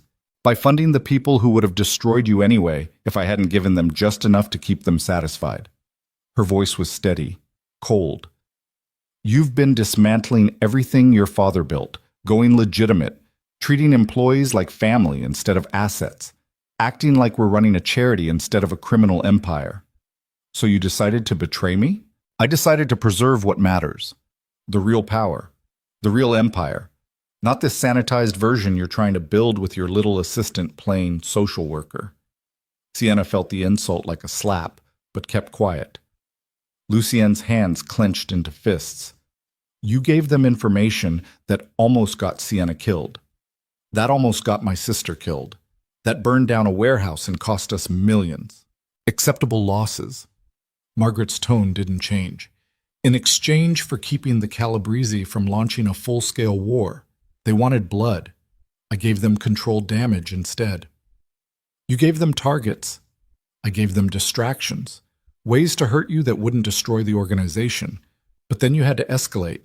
Had to go after them with federal investigations and raids. You turned a manageable problem into a war. Lucian moved so fast Sienna barely saw it. 1 second he was standing behind the table.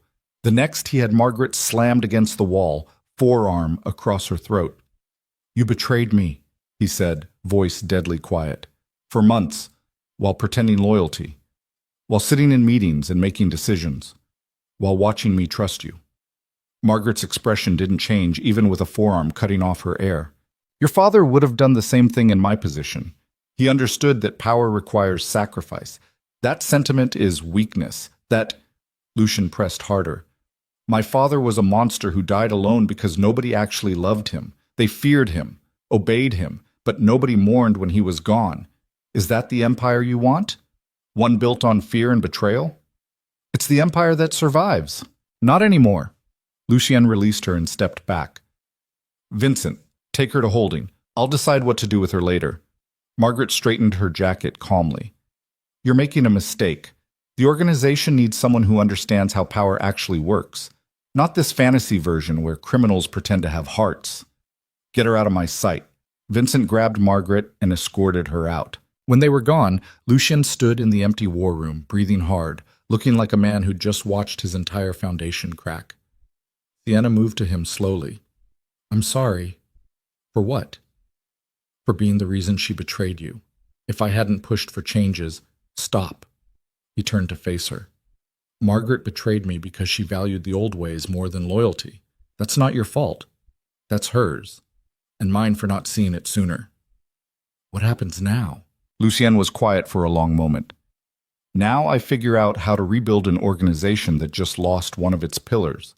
How to restore trust when everyone's looking at each other wondering who else might be a traitor. How to move forward when the person I trusted most was working against me the whole time." His voice cracked on the last words. Sienna reached for his hand. "You don't have to figure it out alone. Don't I? Everyone I have trusted has either betrayed me or almost died because of me. My sister, you, the organization, everything I touch turns to—" "Don't finish that sentence." Sienna's voice was firm. "You didn't do this. Margaret did. The Calabrese did. Not you. I let it happen. You're human. Humans make mistakes, trust the wrong people, miss red flags. That doesn't make you weak. It makes you someone who chose to believe in loyalty even when it was risky." Lucien looked at her and his expression was raw. "I don't know how to do this. How to be the person who rebuilds instead of the person who destroys." "Then we figure it out together." The words hung between them. Then Lucien pulled her close, buried his face in her shoulder, and let himself break for exactly 30 seconds before pulling himself back together. "Okay," he said quietly. "Together." Dimmat. The next 48 hours were brutal.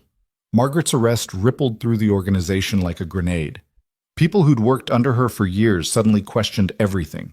Loyalty wavered, paranoia spread. Lucien implemented emergency protocols, new vetting processes, financial audits, background checks that went back decades.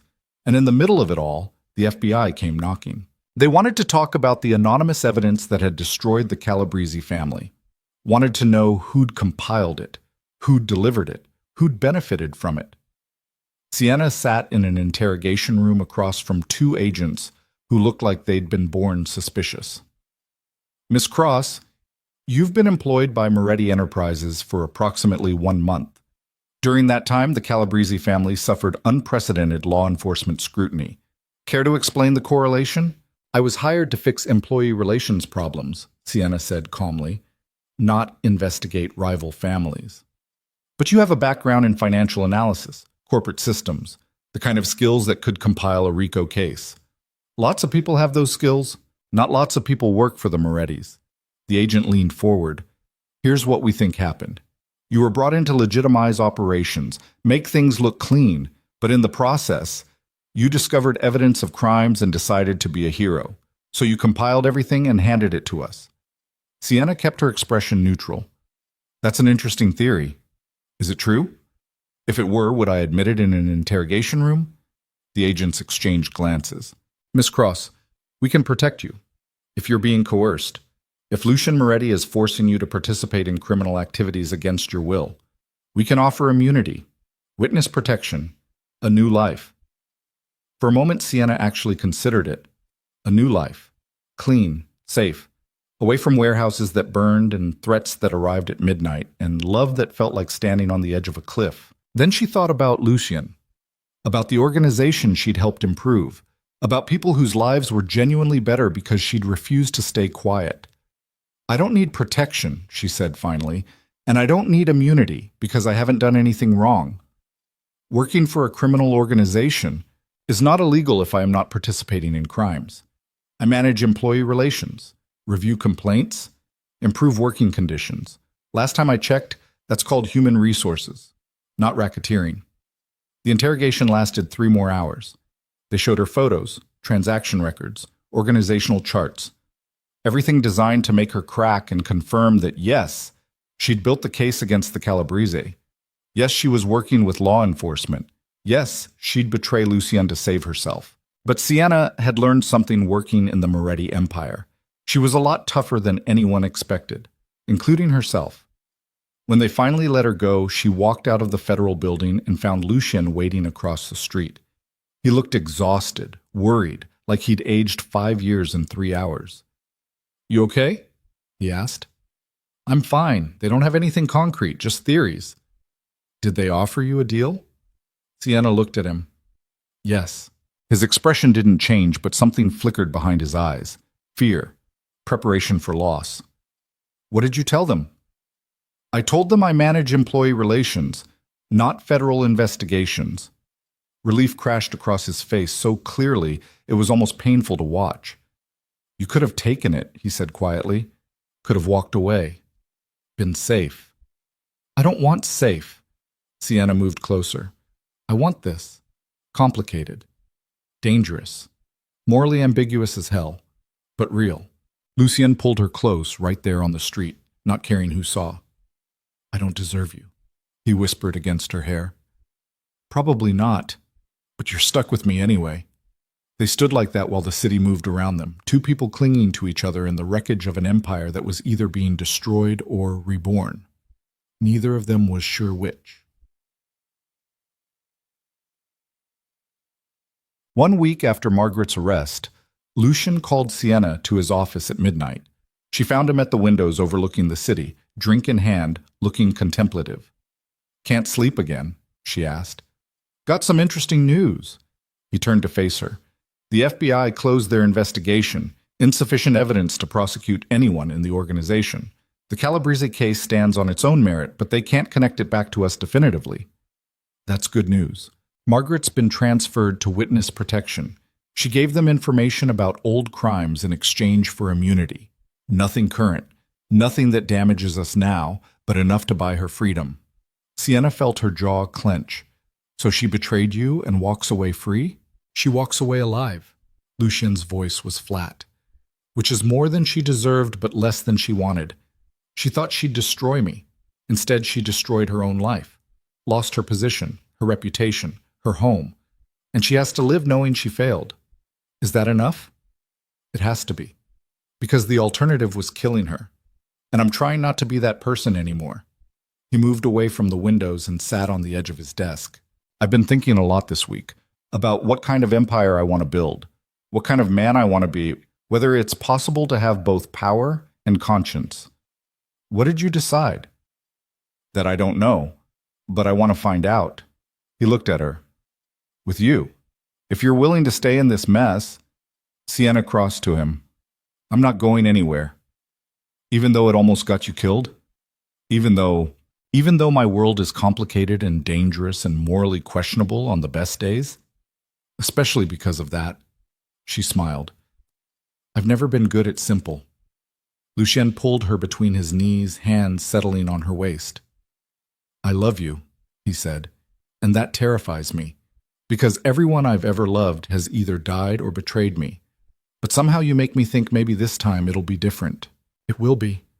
Sienna touched his face. "Because I'm not going anywhere, not for money, not for safety, not for anything." "Promise?" "Promise."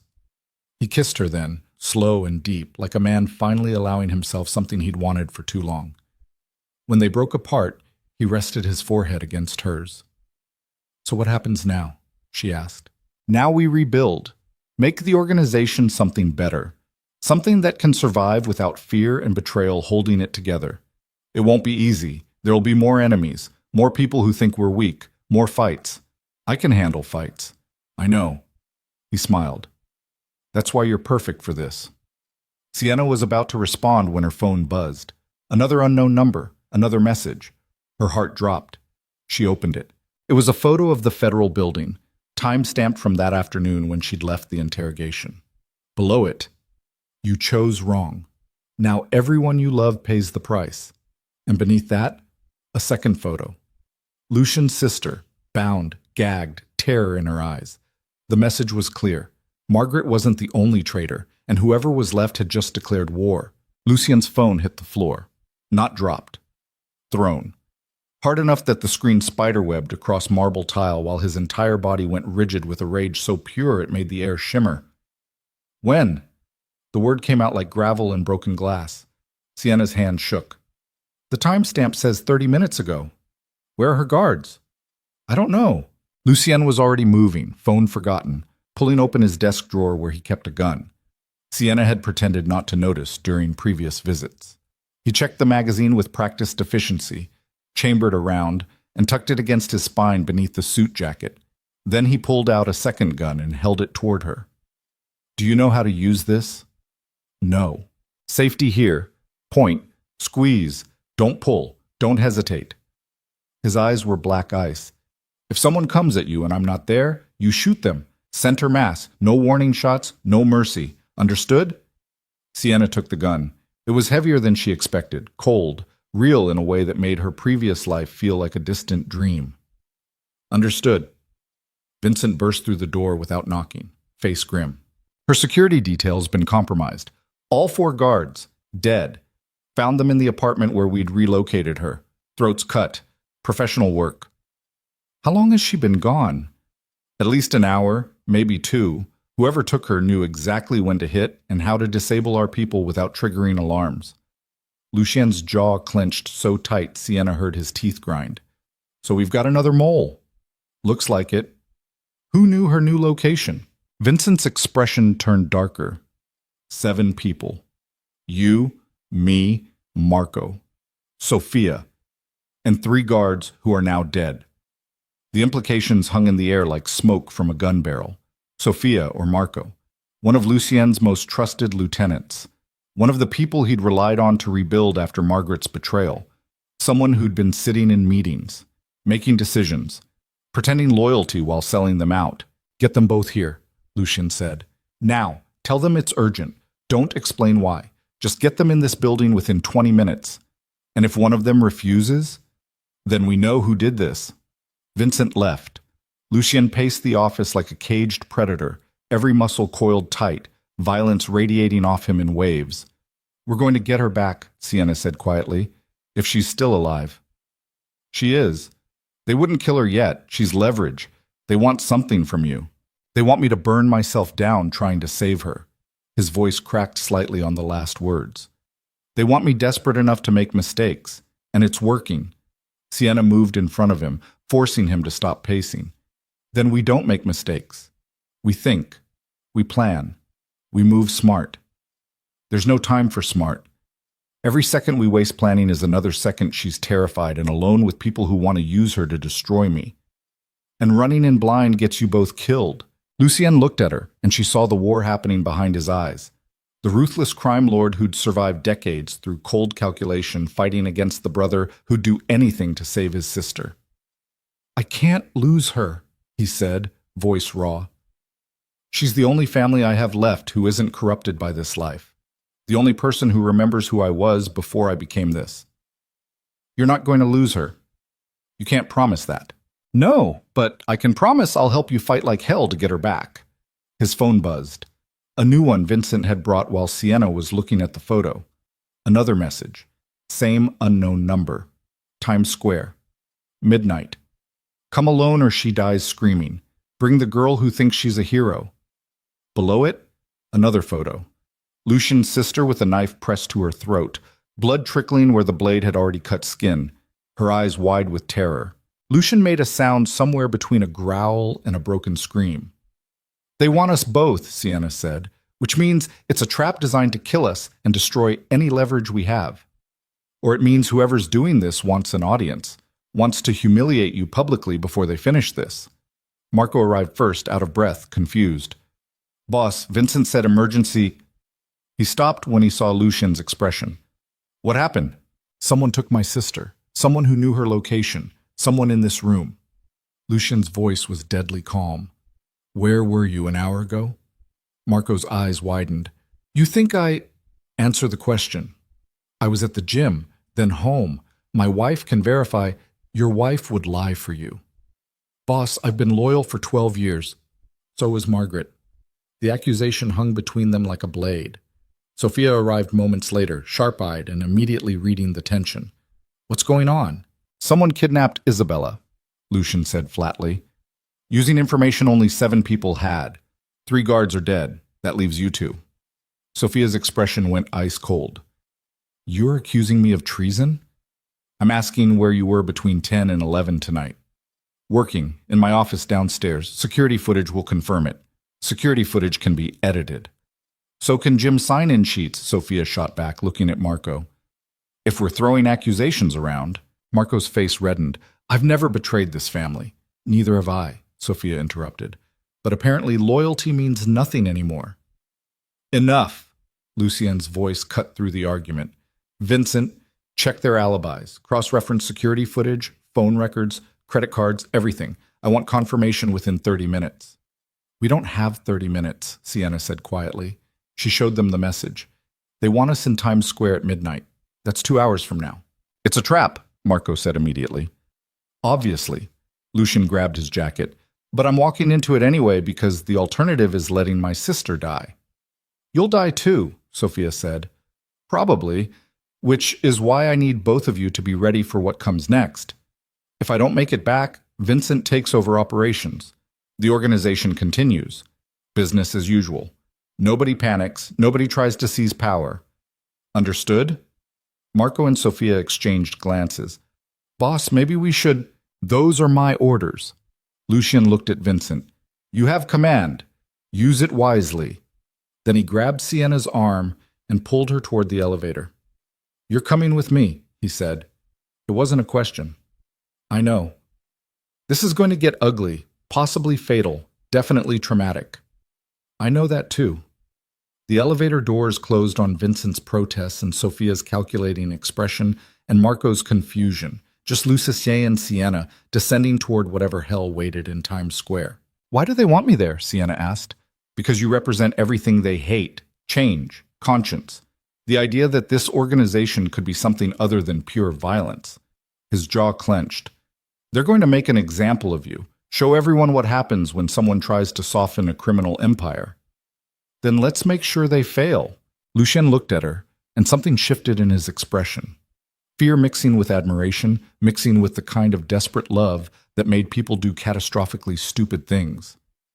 If we survive this, when we survive this, Sienna corrected.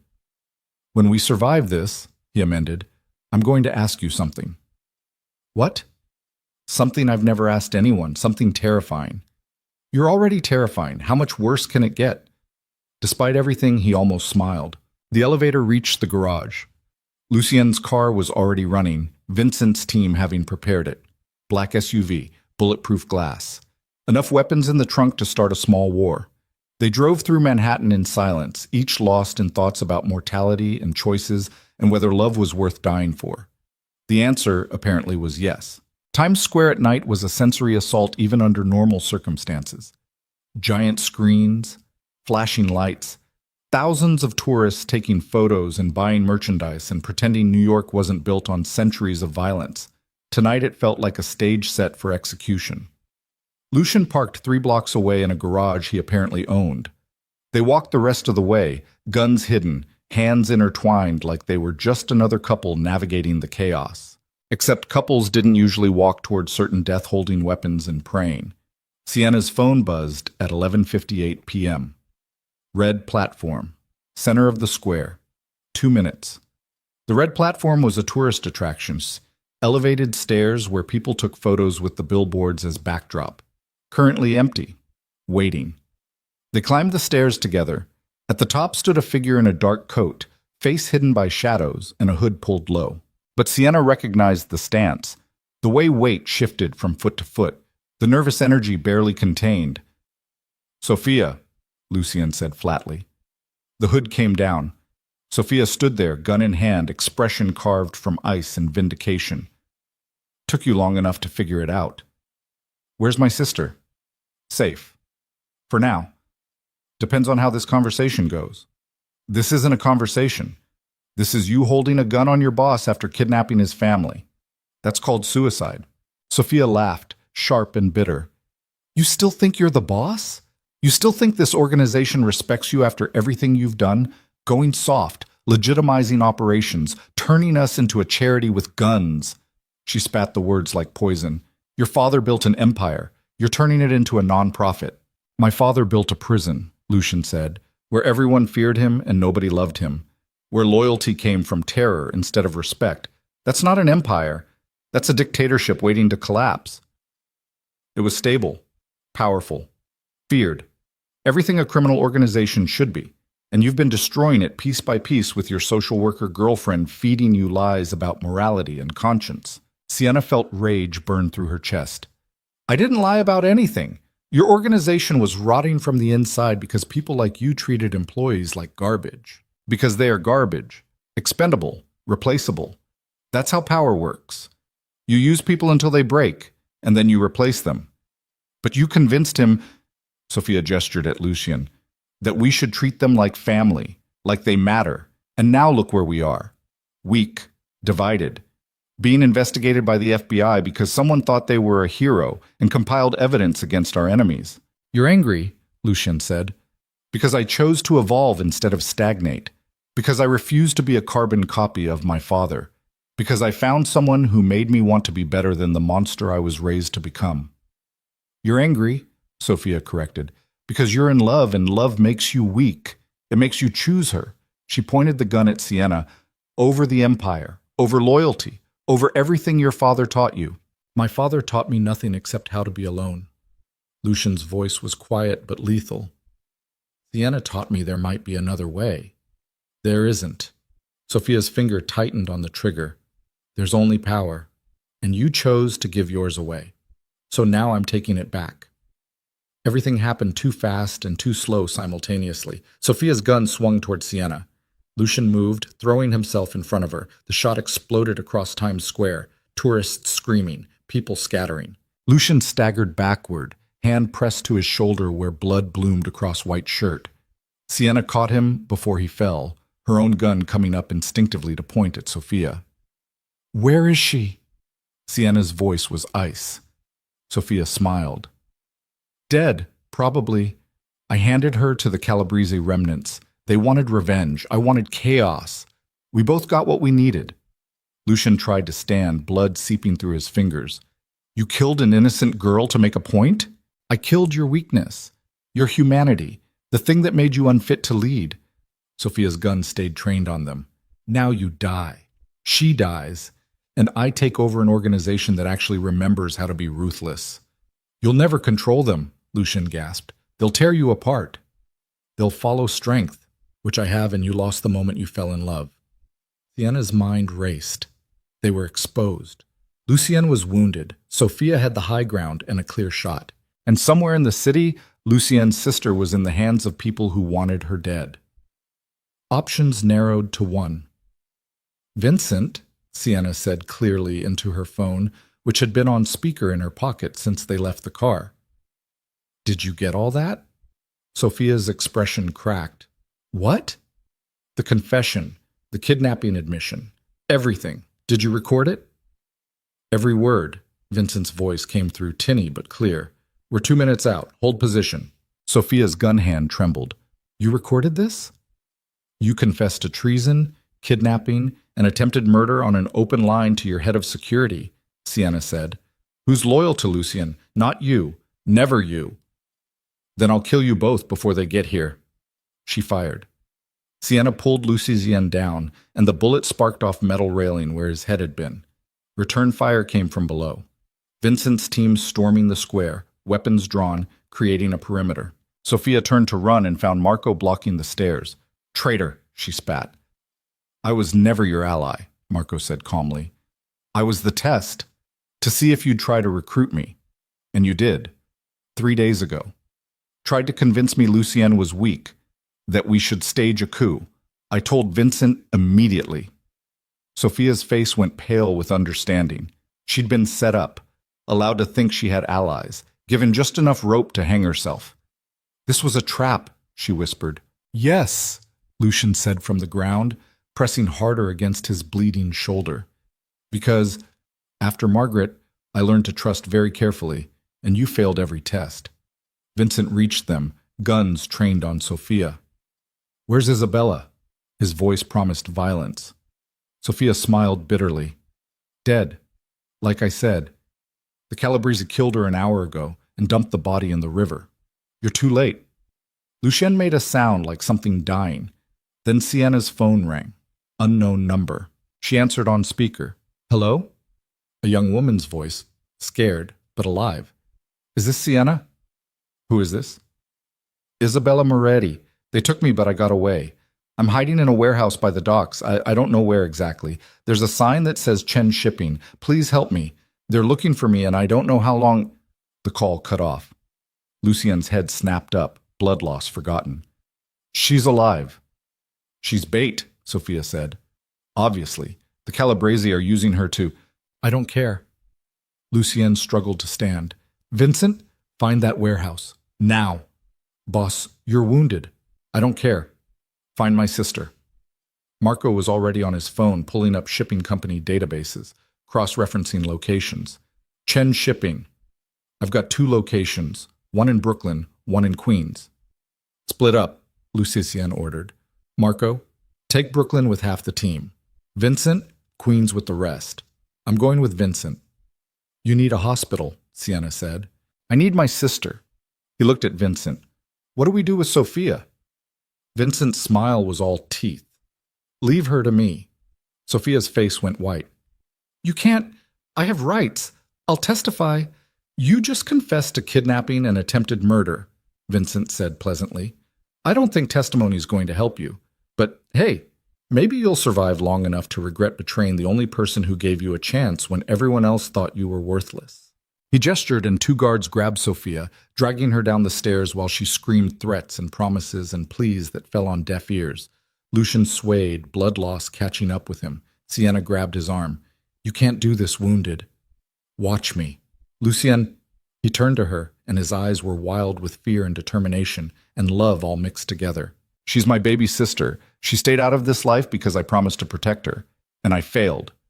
So now I'm getting her back even if I bleed out doing it. You understand?" Sienna understood. She understood completely.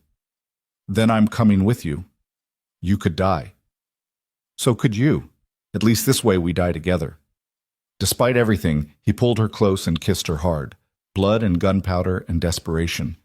"If we survive this—" "When we survive this," she corrected again. "When we survive this," he whispered against her mouth, "I'm marrying you." Then they were running toward the car, Vincent shouting orders, team mobilizing, racing against time and blood loss, and enemies who wanted them dead. The warehouse in Queens was exactly what Sienna expected. Abandoned, dark, smelling like rust and chemicals and fear. 3 SUVs pulled up simultaneously, doors opening, armed guards pouring out. Lucien moved like a man possessed, despite the blood soaking his entire left side. Vincent tried to make him wait, but might as well have tried to stop a hurricane. They breached the warehouse in tactical formation, flashlights cutting through darkness, guns raised, every shadow a potential threat. Then they heard it, a muffled sound, someone trying to scream through a gag. They followed it to a back office where Isabella was tied to a chair, duct tape over her mouth, terror in her eyes. Lucien reached her first, nearly collapsing as he cut her free. "You're okay. You're okay. I've got you." Isabella sobbed against his chest, shaking violently. "They were here," she gasped. "5 minutes ago. They heard your cars and ran." How many? 4. Maybe 5. I don't know. They kept talking about finishing the job, about making sure you found my body so it would destroy you. Lucien held her tighter. Never. I'm never losing you. Sienna heard it first. The sound of metal on concrete, movement in the shadows. Lucien! The explosion knocked everyone sideways. Not from the office, from outside. One of the SUVs erupting in flames and shrapnel. Gunfire opened up from hidden positions around the warehouse. Muzzle flashes in the dark, bullets tearing through metal and flesh. 2 of Vincent's guards went down immediately. They're still here, Vincent shouted. It's an ambush. Get back to the vehicles. Lucien shielded Isabella with his body. Marco returned fire blindly into the darkness. Sienna grabbed Isabella's other arm and helped pull her toward the exit. More gunfire. A guard screamed. Something ricocheted off the wall inches from Sienna's head. They made it outside into chaos. The remaining SUVs were damaged but functional. Vincent was screaming into his radio for backup. Get them out of here, Lucien shouted, shoving Isabella and Sienna toward a vehicle. Now! What about you? Sienna yelled over the gunfire. I'm finishing this. You're bleeding. I said get them out. His voice left no room for argument. Vincent grabbed both women and practically threw them into the SUV. Marco drove while Vincent and another guard lay down covering fire. Through the back window, Sienna watched Lucien and the remaining team advance on the warehouse, moving toward the hidden attackers, refusing to run. He's going to die, she said. Probably, Vincent said. But he'll take them with him. That's who he is. The SUV peeled away from the warehouse, Isabella sobbing, Sienna's heart shattering, leaving Lucien behind to face whatever came next. And as they drove through Queens with sirens approaching in the distance, Sienna made a decision. She wasn't running anymore. She wasn't hiding while the man she loved bled out in a warehouse fighting enemies who'd never stop coming. Turn around, she said. Excuse me? Vincent stared at her. I said turn around. Take Isabella somewhere safe, then go back for Lucien, because I'm not losing him. Not tonight. Not ever. Vincent looked at Marco. Some unspoken communication passed between them. Then Marco spun the wheel hard, tires screaming, heading back toward the warehouse and the gunfire, and the man they both knew was worth dying for. Sienna checked her gun, remembered what Lucien had taught her, safety, point, squeeze, and prayed she'd learned enough to save him before it was too late. The warehouse was burning when they returned. Not the entire structure, just sections where gunfire had ignited something flammable, orange flames licking through broken windows, smoke pouring into the night sky like the city itself was bleeding. Sienna could hear the firefight before she saw it. Sharp cracks of pistols, the heavier boom of shotguns, someone screaming, metal grinding against concrete. Marco parked behind cover 2 blocks away. Vincent was already out, checking his weapon, looking at Sienna with an expression that said, last chance to change your mind. She didn't take it. They moved toward the warehouse in formation, Vincent leading, Marco covering their 6, Sienna in the middle with her heart hammering and her hand surprisingly steady on the gun Lucien had given her. Isabella was safe. Vincent had called in another team to extract her to a location even he didn't know. Protocol for when everything went catastrophically wrong. Which it had. The gunfire stopped as they approached the warehouse entrance. That silence was worse than the noise. It meant either everyone was dead or everyone was waiting. Vincent raised his fist. They stopped. He peered around the corner, then pulled back quickly. 4 hostiles still standing, Calabrese remnants by the look of them, and Lucien's pinned behind some crates near the back. He's still moving, but I don't know how badly he's hit. We need to draw their fire, Marco said. Get them focused on us so he can move. Or we just go in shooting, Sienna heard herself say. Both men looked at her. You've never been in a firefight, Vincent said carefully. No, but I've spent the last month watching this organization tear itself apart from the inside. I've been threatened, almost kidnapped, watched people die, and fallen in love with a man who's bleeding out in there because he tried to protect everyone except himself. Her voice didn't shake. So, yeah, I've never been in a firefight, but I'm walking into one anyway because that's what you do for family. The word hung in the air. Family, not the organization, not the empire. Family. Vincent's expression softened slightly. Stay behind us. You see a clear shot, you take it. Otherwise, you keep your head down and don't be a hero. Being a hero is what got us into this mess, Sienna said. I'm just trying to get us out. They breached through a side entrance, moving fast and low. The warehouse interior was a maze of shipping containers and crates stacked 3 high. Smoke made visibility terrible. Somewhere a fire alarm was screaming. Sienna stayed close to Vincent, her gun raised, finger alongside the trigger like Lucian had taught her. Movement to the left. Vincent fired twice. Someone cursed and returned fire, bullets sparking off metal containers. Marco went right, flanking, his shotgun booming once, and someone stopped cursing permanently. Sienna spotted Lucian behind a stack of crates 30 feet away. He was conscious. Barely. His entire left side was soaked red. He had his gun up, but his hand was shaking. Their eyes met across the chaos. His expression went from relief to fury in half a second. "What are you doing here?" his look said clearly. "Saving your life," hers answered. Then someone stepped out from behind a container directly between them. Young, maybe 25, holding a gun that looked too big for his hands, Calabrese family tattoo on his neck. Eyes wild with the kind of desperation that came from knowing you were already dead and just trying to take someone with you. He saw Sienna, raise the gun. She raised hers faster. Safety. Point. Squeeze. The gun kicked in her hands. Once, twice, 3 times because fear made her pull the trigger more than she needed to. The man went down hard. Sienna stood frozen, staring at the body, trying to process that she'd just killed someone. "Move!" Vincent grabbed her arm and pulled her behind cover as more gunfire erupted. 2 more hostiles, one behind a container to the right, one elevated on a catwalk above them. The one above had a clear shot at Lucian. Sienna saw it happening in slow motion, the barrel tracking. Lucian too injured to move fast enough. She didn't think, just aimed and fired. The shot went high, hit the catwalk railing instead of the shooter, but the man flinched, ducked, lost his angle. Long enough for Lucian to roll behind better cover. Long enough for Marco to circle and put 2 rounds through the container where the last ground-level hostile was hiding. The man stumbled out, hands up, weapon dropped. "Don't shoot. I'm done. I surrender." Vincent moved forward cautiously. "Who sent you?" "Sophia paid us.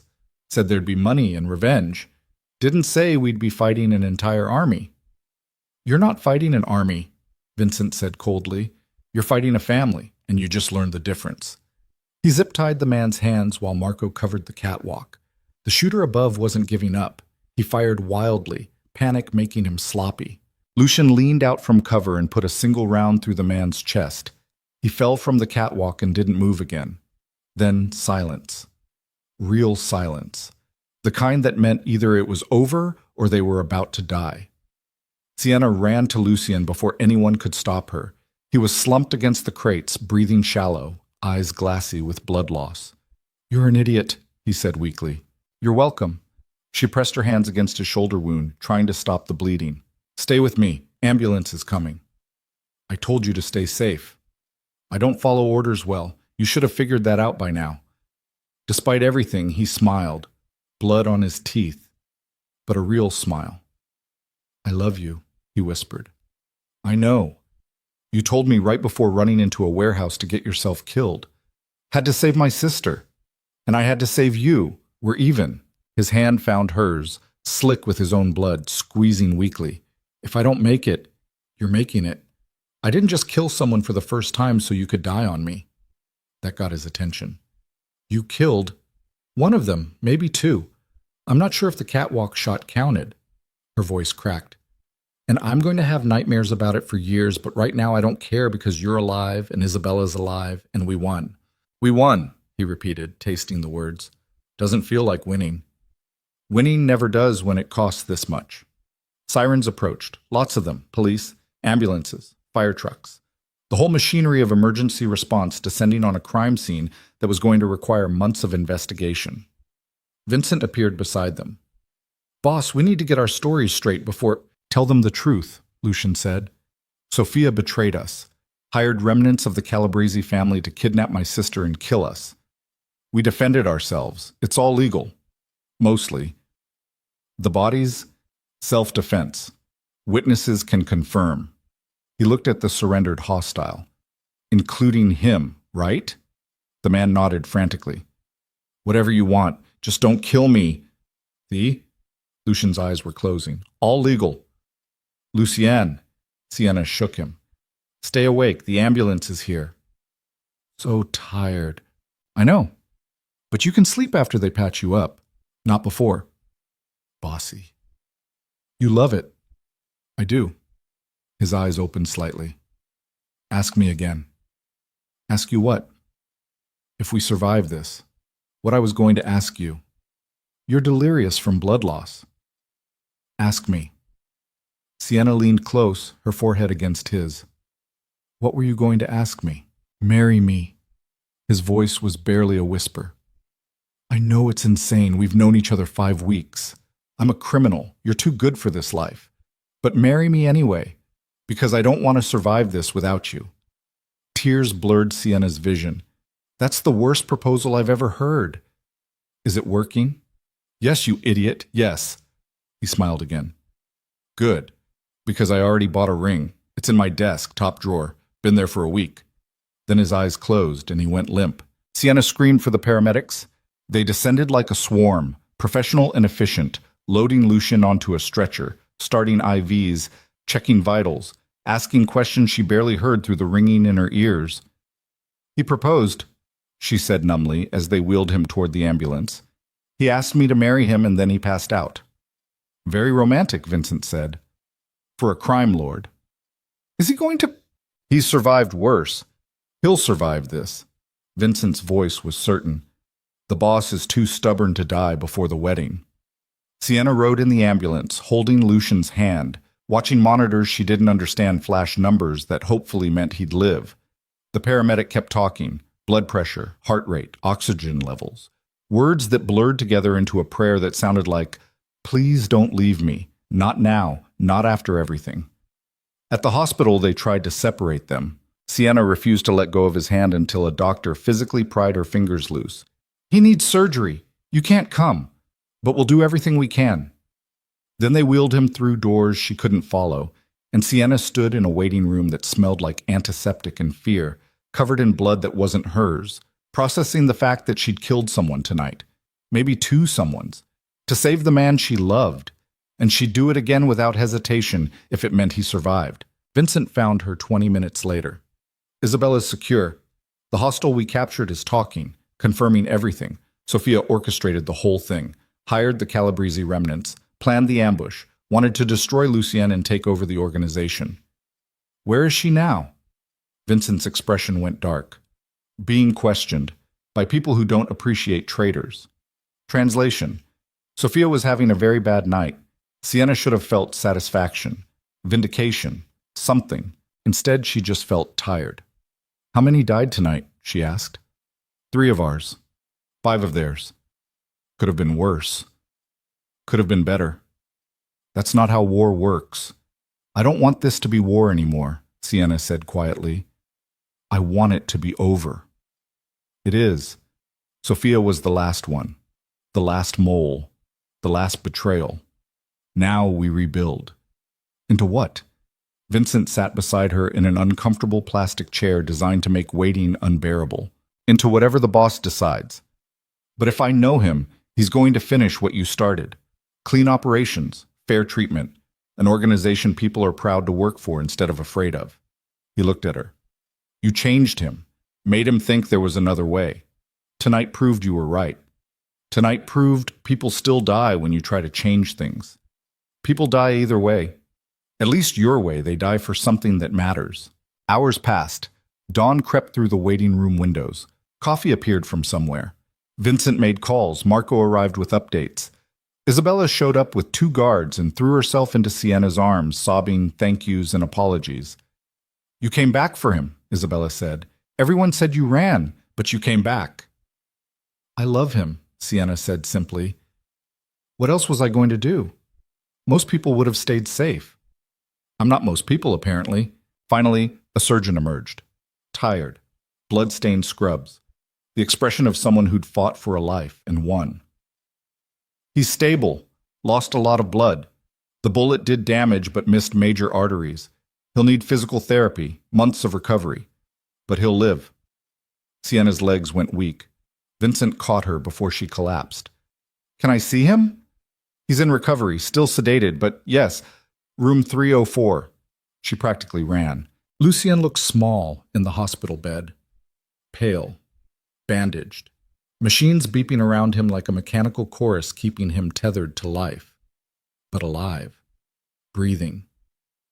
Sienna pulled a chair close and took his hand. You proposed and then immediately almost died, she said quietly. That's very on brand for you. Dramatic. Poorly timed. Absolutely insane. His fingers twitched slightly in hers. I said yes, by the way, in case you don't remember. Yes, I'll marry you. Yes, I'll stay in this life. Yes, I'll help you build something better than what came before. Because apparently I'm just as crazy as you are. The machines beeped steadily. His chest rose and fell. He didn't wake up, but she felt his hand squeeze hers. Just barely. Enough. Sienna stayed there for hours, watching him sleep, processing everything that had happened, everything that had changed, everyone she'd become in 5 weeks. She'd walked into Moretti Tower with coffee and desperation. She was walking out with blood on her hands and a ring waiting in a desk drawer in a future she couldn't have imagined. Not clean, not simple, not safe, but hers. 3 days later, Lucien woke up properly. Sienna was asleep in the chair beside his bed, head on the mattress, hand still holding his. Hey, he said, voice rough from intubation. She jerked awake. You're awake. Apparently, he looked around the hospital room. Isabella? Safe. She's been here every day.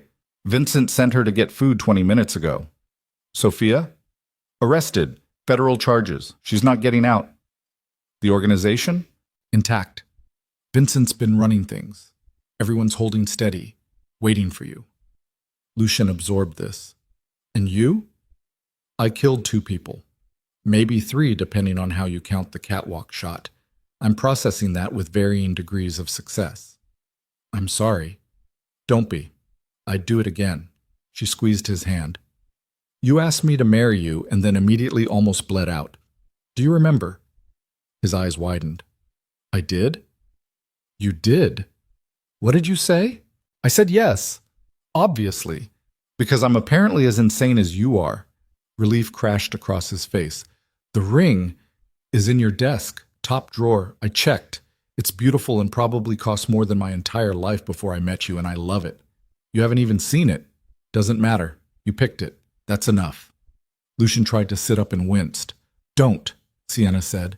The doctor said you need to rest for at least a week before you try to be a crime lord again. A week? Minimum, possibly longer. Vincent's handling everything. The organization's fine. You need to heal. That's what you need to do. Let someone else carry the weight for once. He looked at her, and something vulnerable cracked through. I don't know how. Then learn. We've both got things to learn. You need to learn to trust people. I need to learn to live with the fact that I killed someone and will probably have to do it again if we're staying in this life. We don't have to stay, Lucien said quietly. We could leave. Take the money. Disappear. Build something normal somewhere else. Sienna thought about it. Really thought about it. A normal life, safe, clean, far from warehouses and gunfire and betrayal. No, she said finally. No. We started something here. Changes, improvements. An organization that might actually become something worth running instead of just surviving. If we leave, people like Sophia win. The old guard takes over. Everything we fought for disappears. She met his eyes. So no, we stay. We finish this. We build the empire you should have inherited instead of the one you got. Lucien stared at her. You're sure? I've never been more sure of anything. It's going to be hard. Dangerous. There'll be more Sophias, more betrayals, more nights like this. I know. And you still want it? I want you. The empire comes with you. So yeah, I want it. He pulled her close despite the pain it caused, kissed her hard, tasted like hospital and survival and promises neither of them could guarantee but were making anyway. When they broke apart, Isabella was standing in the doorway with tears streaming down her face. You're awake, she said. Come here, Lucien said. She ran to him, careful of his injuries, hugging him like he might disappear. I'm so sorry. If I hadn't been taken...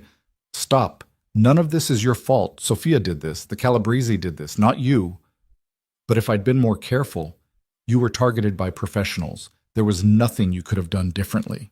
He looked at Sienna. We all survived. That's what matters. What happens now? Isabella asked. Now we rebuild. Make the organization something better, something you could be proud of instead of ashamed of. I've never been ashamed of you. You should have been. I've done terrible things, but I'm trying to be better, trying to build something that doesn't require people to choose between morality and survival. Can you actually do that? In this world? I don't know, Lucien admitted. But I'm going to try, because the woman I love convinced me it's possible. Isabella looked at Sienna. You're really staying, even after everything? I'm really staying. You're either the bravest person I've ever met or the craziest. Probably both, Sienna said. But I've learned crazy and brave are pretty similar sometimes. 2 months later, the organization looked different. Not the buildings. Those were still black glass and steel and intimidation. But the energy inside them had shifted.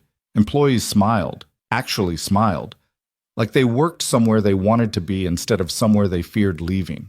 Wages went up across every division. Benefits packages expanded. Safety protocols got implemented. Managers who'd been coasting on fear and exploitation got replaced with people who understood that productivity came from respect, not terror. The criminal side of operations got quieter, more strategic, less visible. Lucien shifted focus toward legitimate businesses that could sustain the organization without requiring constant violence. It wasn't perfect. There were still threats, rival families testing boundaries, federal investigators watching carefully, people inside the organization who thought going legitimate was surrender. But it was better. And better was something. Lucien's shoulder healed slowly. Physical therapy was brutal. The scar tissue limited his range of motion. Some days he could barely lift his arm above shoulder height. That's what you get for being a hero, Sienna told him during one particularly frustrating session. I wasn't being a hero. I was being desperate. Same thing usually. They were in his office, evening light through floor-to-ceiling windows. The city sprawled below like a circuit board of human ambition. Lucien pulled a small box from his desk drawer. I've been waiting for the right moment, but I'm starting to think there's no such thing. So here. He opened it. The ring was platinum. Simple band. Single stone that caught the light and shattered it into colors Sienna didn't have names for. It's perfect, she said. You haven't let me actually propose yet. You proposed in a warehouse while bleeding out. I think we're past formality. Humor me. Lucien stood carefully, his shoulder still giving him trouble, and lowered himself to one knee with visible effort. Sienna Cross. You walked into my life carrying coffee and chaos. You dismantled my organization's worst habits. You killed people to save me. You refused to run when any sane person would have. You're stubborn, reckless, brilliant, and the only person I've ever met who made me want to be something other than the monster I was raised to become. He took her hand. Will you marry me? For real this time. With witnesses and planning and a ceremony that doesn't involve gunfire? Sienna laughed through tears. Yes. Obviously yes. He slipped the ring on her finger. Perfect fit, like it had been waiting for her. I love you, he said. I love you too, even though you're dramatic and controlling and occasionally make terrible decisions. Only occasionally? I'm being generous. He stood, kissed her, and for a moment everything else disappeared. The empire, the threats, the scars. Just two people who'd found each other in the wreckage and decided to build something better. Vincent knocked and entered without waiting. Sorry to interrupt, but we've got a situation. Lucien sighed. What kind of situation? The good kind. 3 rival families just reached out through back channels. They want to meet, discuss territories and boundaries, and possibly an alliance. An alliance? Word's gotten around about how we handled Sophia, how we survived the Calabrese, how the organization's getting stronger instead of weaker despite going more legitimate. They want to talk about doing the same thing, modernizing, evolving, making this life sustainable instead of a death sentence. Lucien looked at Sienna. They want to follow our lead. Your lead, she corrected. I just pointed out the problems. You fix them. We fix them, he said firmly. Together. So do we take the meeting? Vincent asked. Lucian thought for a moment. Yes, but carefully. And Sienna comes with me. Boss, that's non-negotiable. She's not just my fiancée. She's my partner in everything. If these families want an alliance, they need to understand that. Vincent nodded slowly. The old guard's not going to like this. The old guard can adapt or leave. Those are their options. After Vincent left, Sienna stood at the windows looking out at the city. This is really happening, she said. We're actually changing things. Slowly, imperfectly. But yes, your father would have hated it.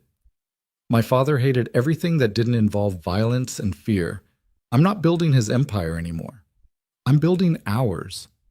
Sienna turned to face him. Ours. Yours and mine. An organization that can survive without requiring people to sacrifice their humanity. That's the goal anyway. And if we fail, then we fail trying to be better instead of succeeding at being monsters. I can live with that. Can you? Really? Lucian was quiet for a long moment. 5 weeks ago, I would have said no. Would have told you power requires sacrifice, that morality is luxury, that the only thing that matters is survival. He moved to her, hands settling on her waist. But then you walked into my life and everything changed. You made me want things I'd convinced myself were impossible. Family, trust, love. A future that isn't just about surviving until someone finally succeeds in killing me. So what do we do now? Now we get married, build the empire, face whatever comes next, together. That simple? Nothing about this is simple. But the important parts are you, me, the choice to be better than what we were. Sienna leaned into him, feeling the steady beat of his heart, the warmth of his body, the certainty of something real in a world that specialized in illusions. I'm scared, she admitted.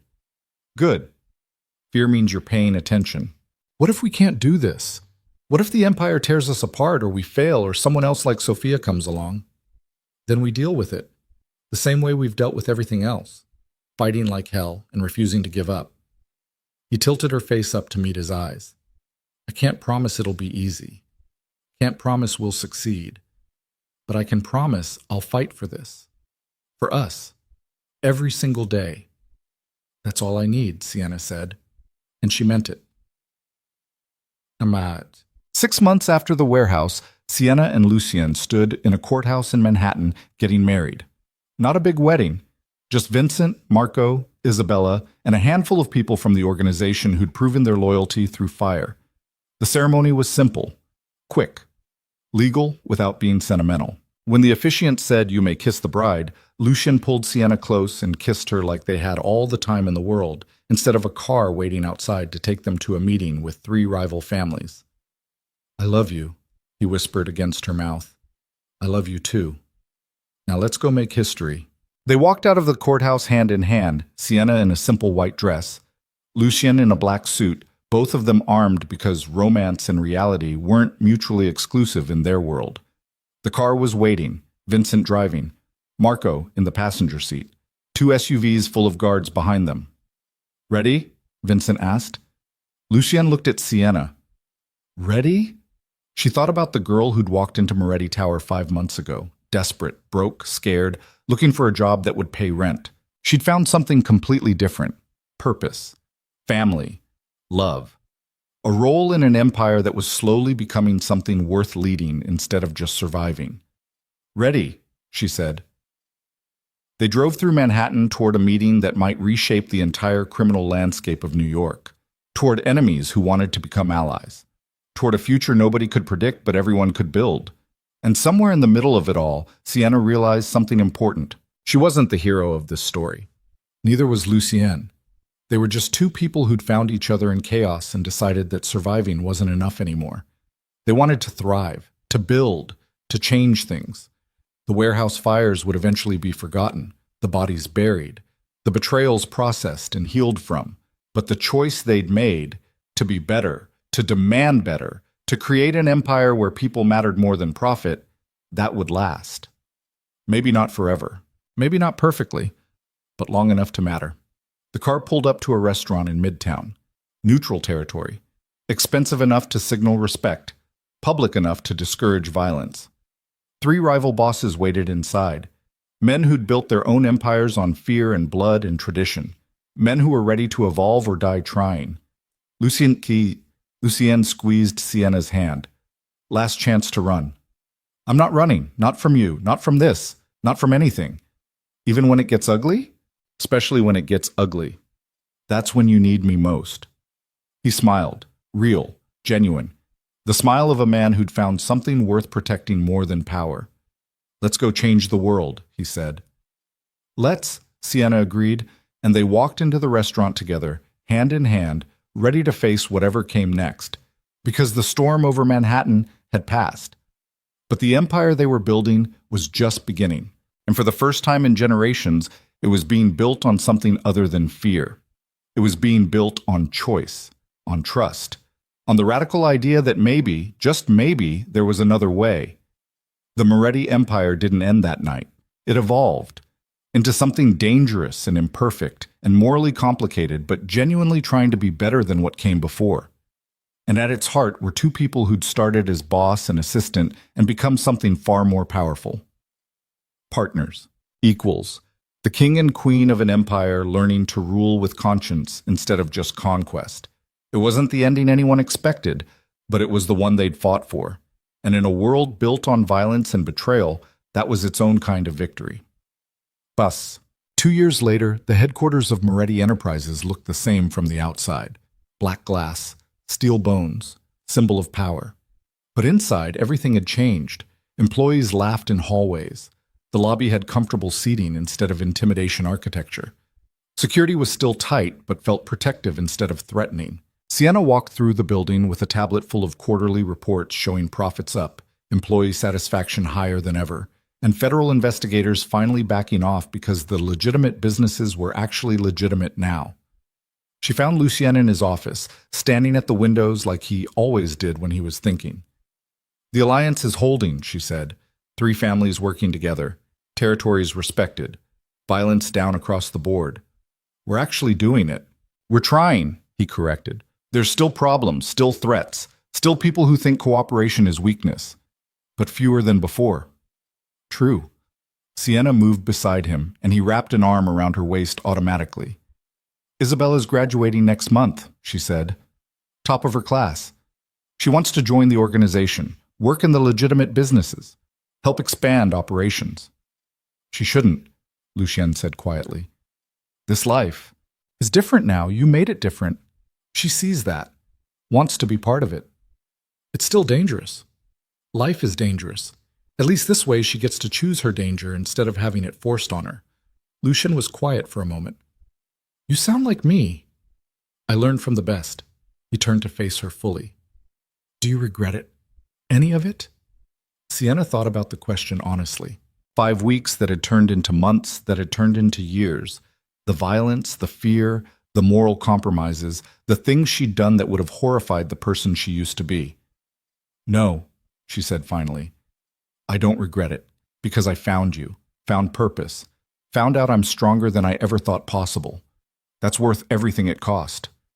Even the nightmares? She still had them. Probably always would. The warehouse, the gunfire, the weight of the gun in her hands, the moment she'd become someone who could kill.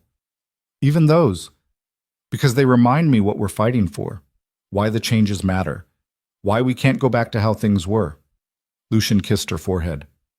I love you. I know, you tell me every day. Not enough. I should tell you every hour. That would get annoying. Probably. They stood together watching the city below, 2 people who'd survived impossible odds and built something neither of them could have imagined when coffee exploded across an expensive suit and changed everything. What do we do now? Sienna asked. Now we keep building, keep improving, keep fighting to be better than what we were. Lucien pulled her closer. And we live. Actually live. Not just survive. Together? Always together. And in a city that specialized in violence and ambition and people consuming each other in pursuit of power, 2 people who'd started as strangers became something rare. A partnership built on trust instead of fear, love instead of leverage, the choice to evolve instead of the certainty of destruction. It wasn't a fairy tale, but it was real. And in their world, real was more valuable than perfect could ever be. The storm over Manhattan had ended years ago, but the empire it had forged was just beginning to show what it could become when built on something other than blood and betrayal, something almost like hope. And that was enough.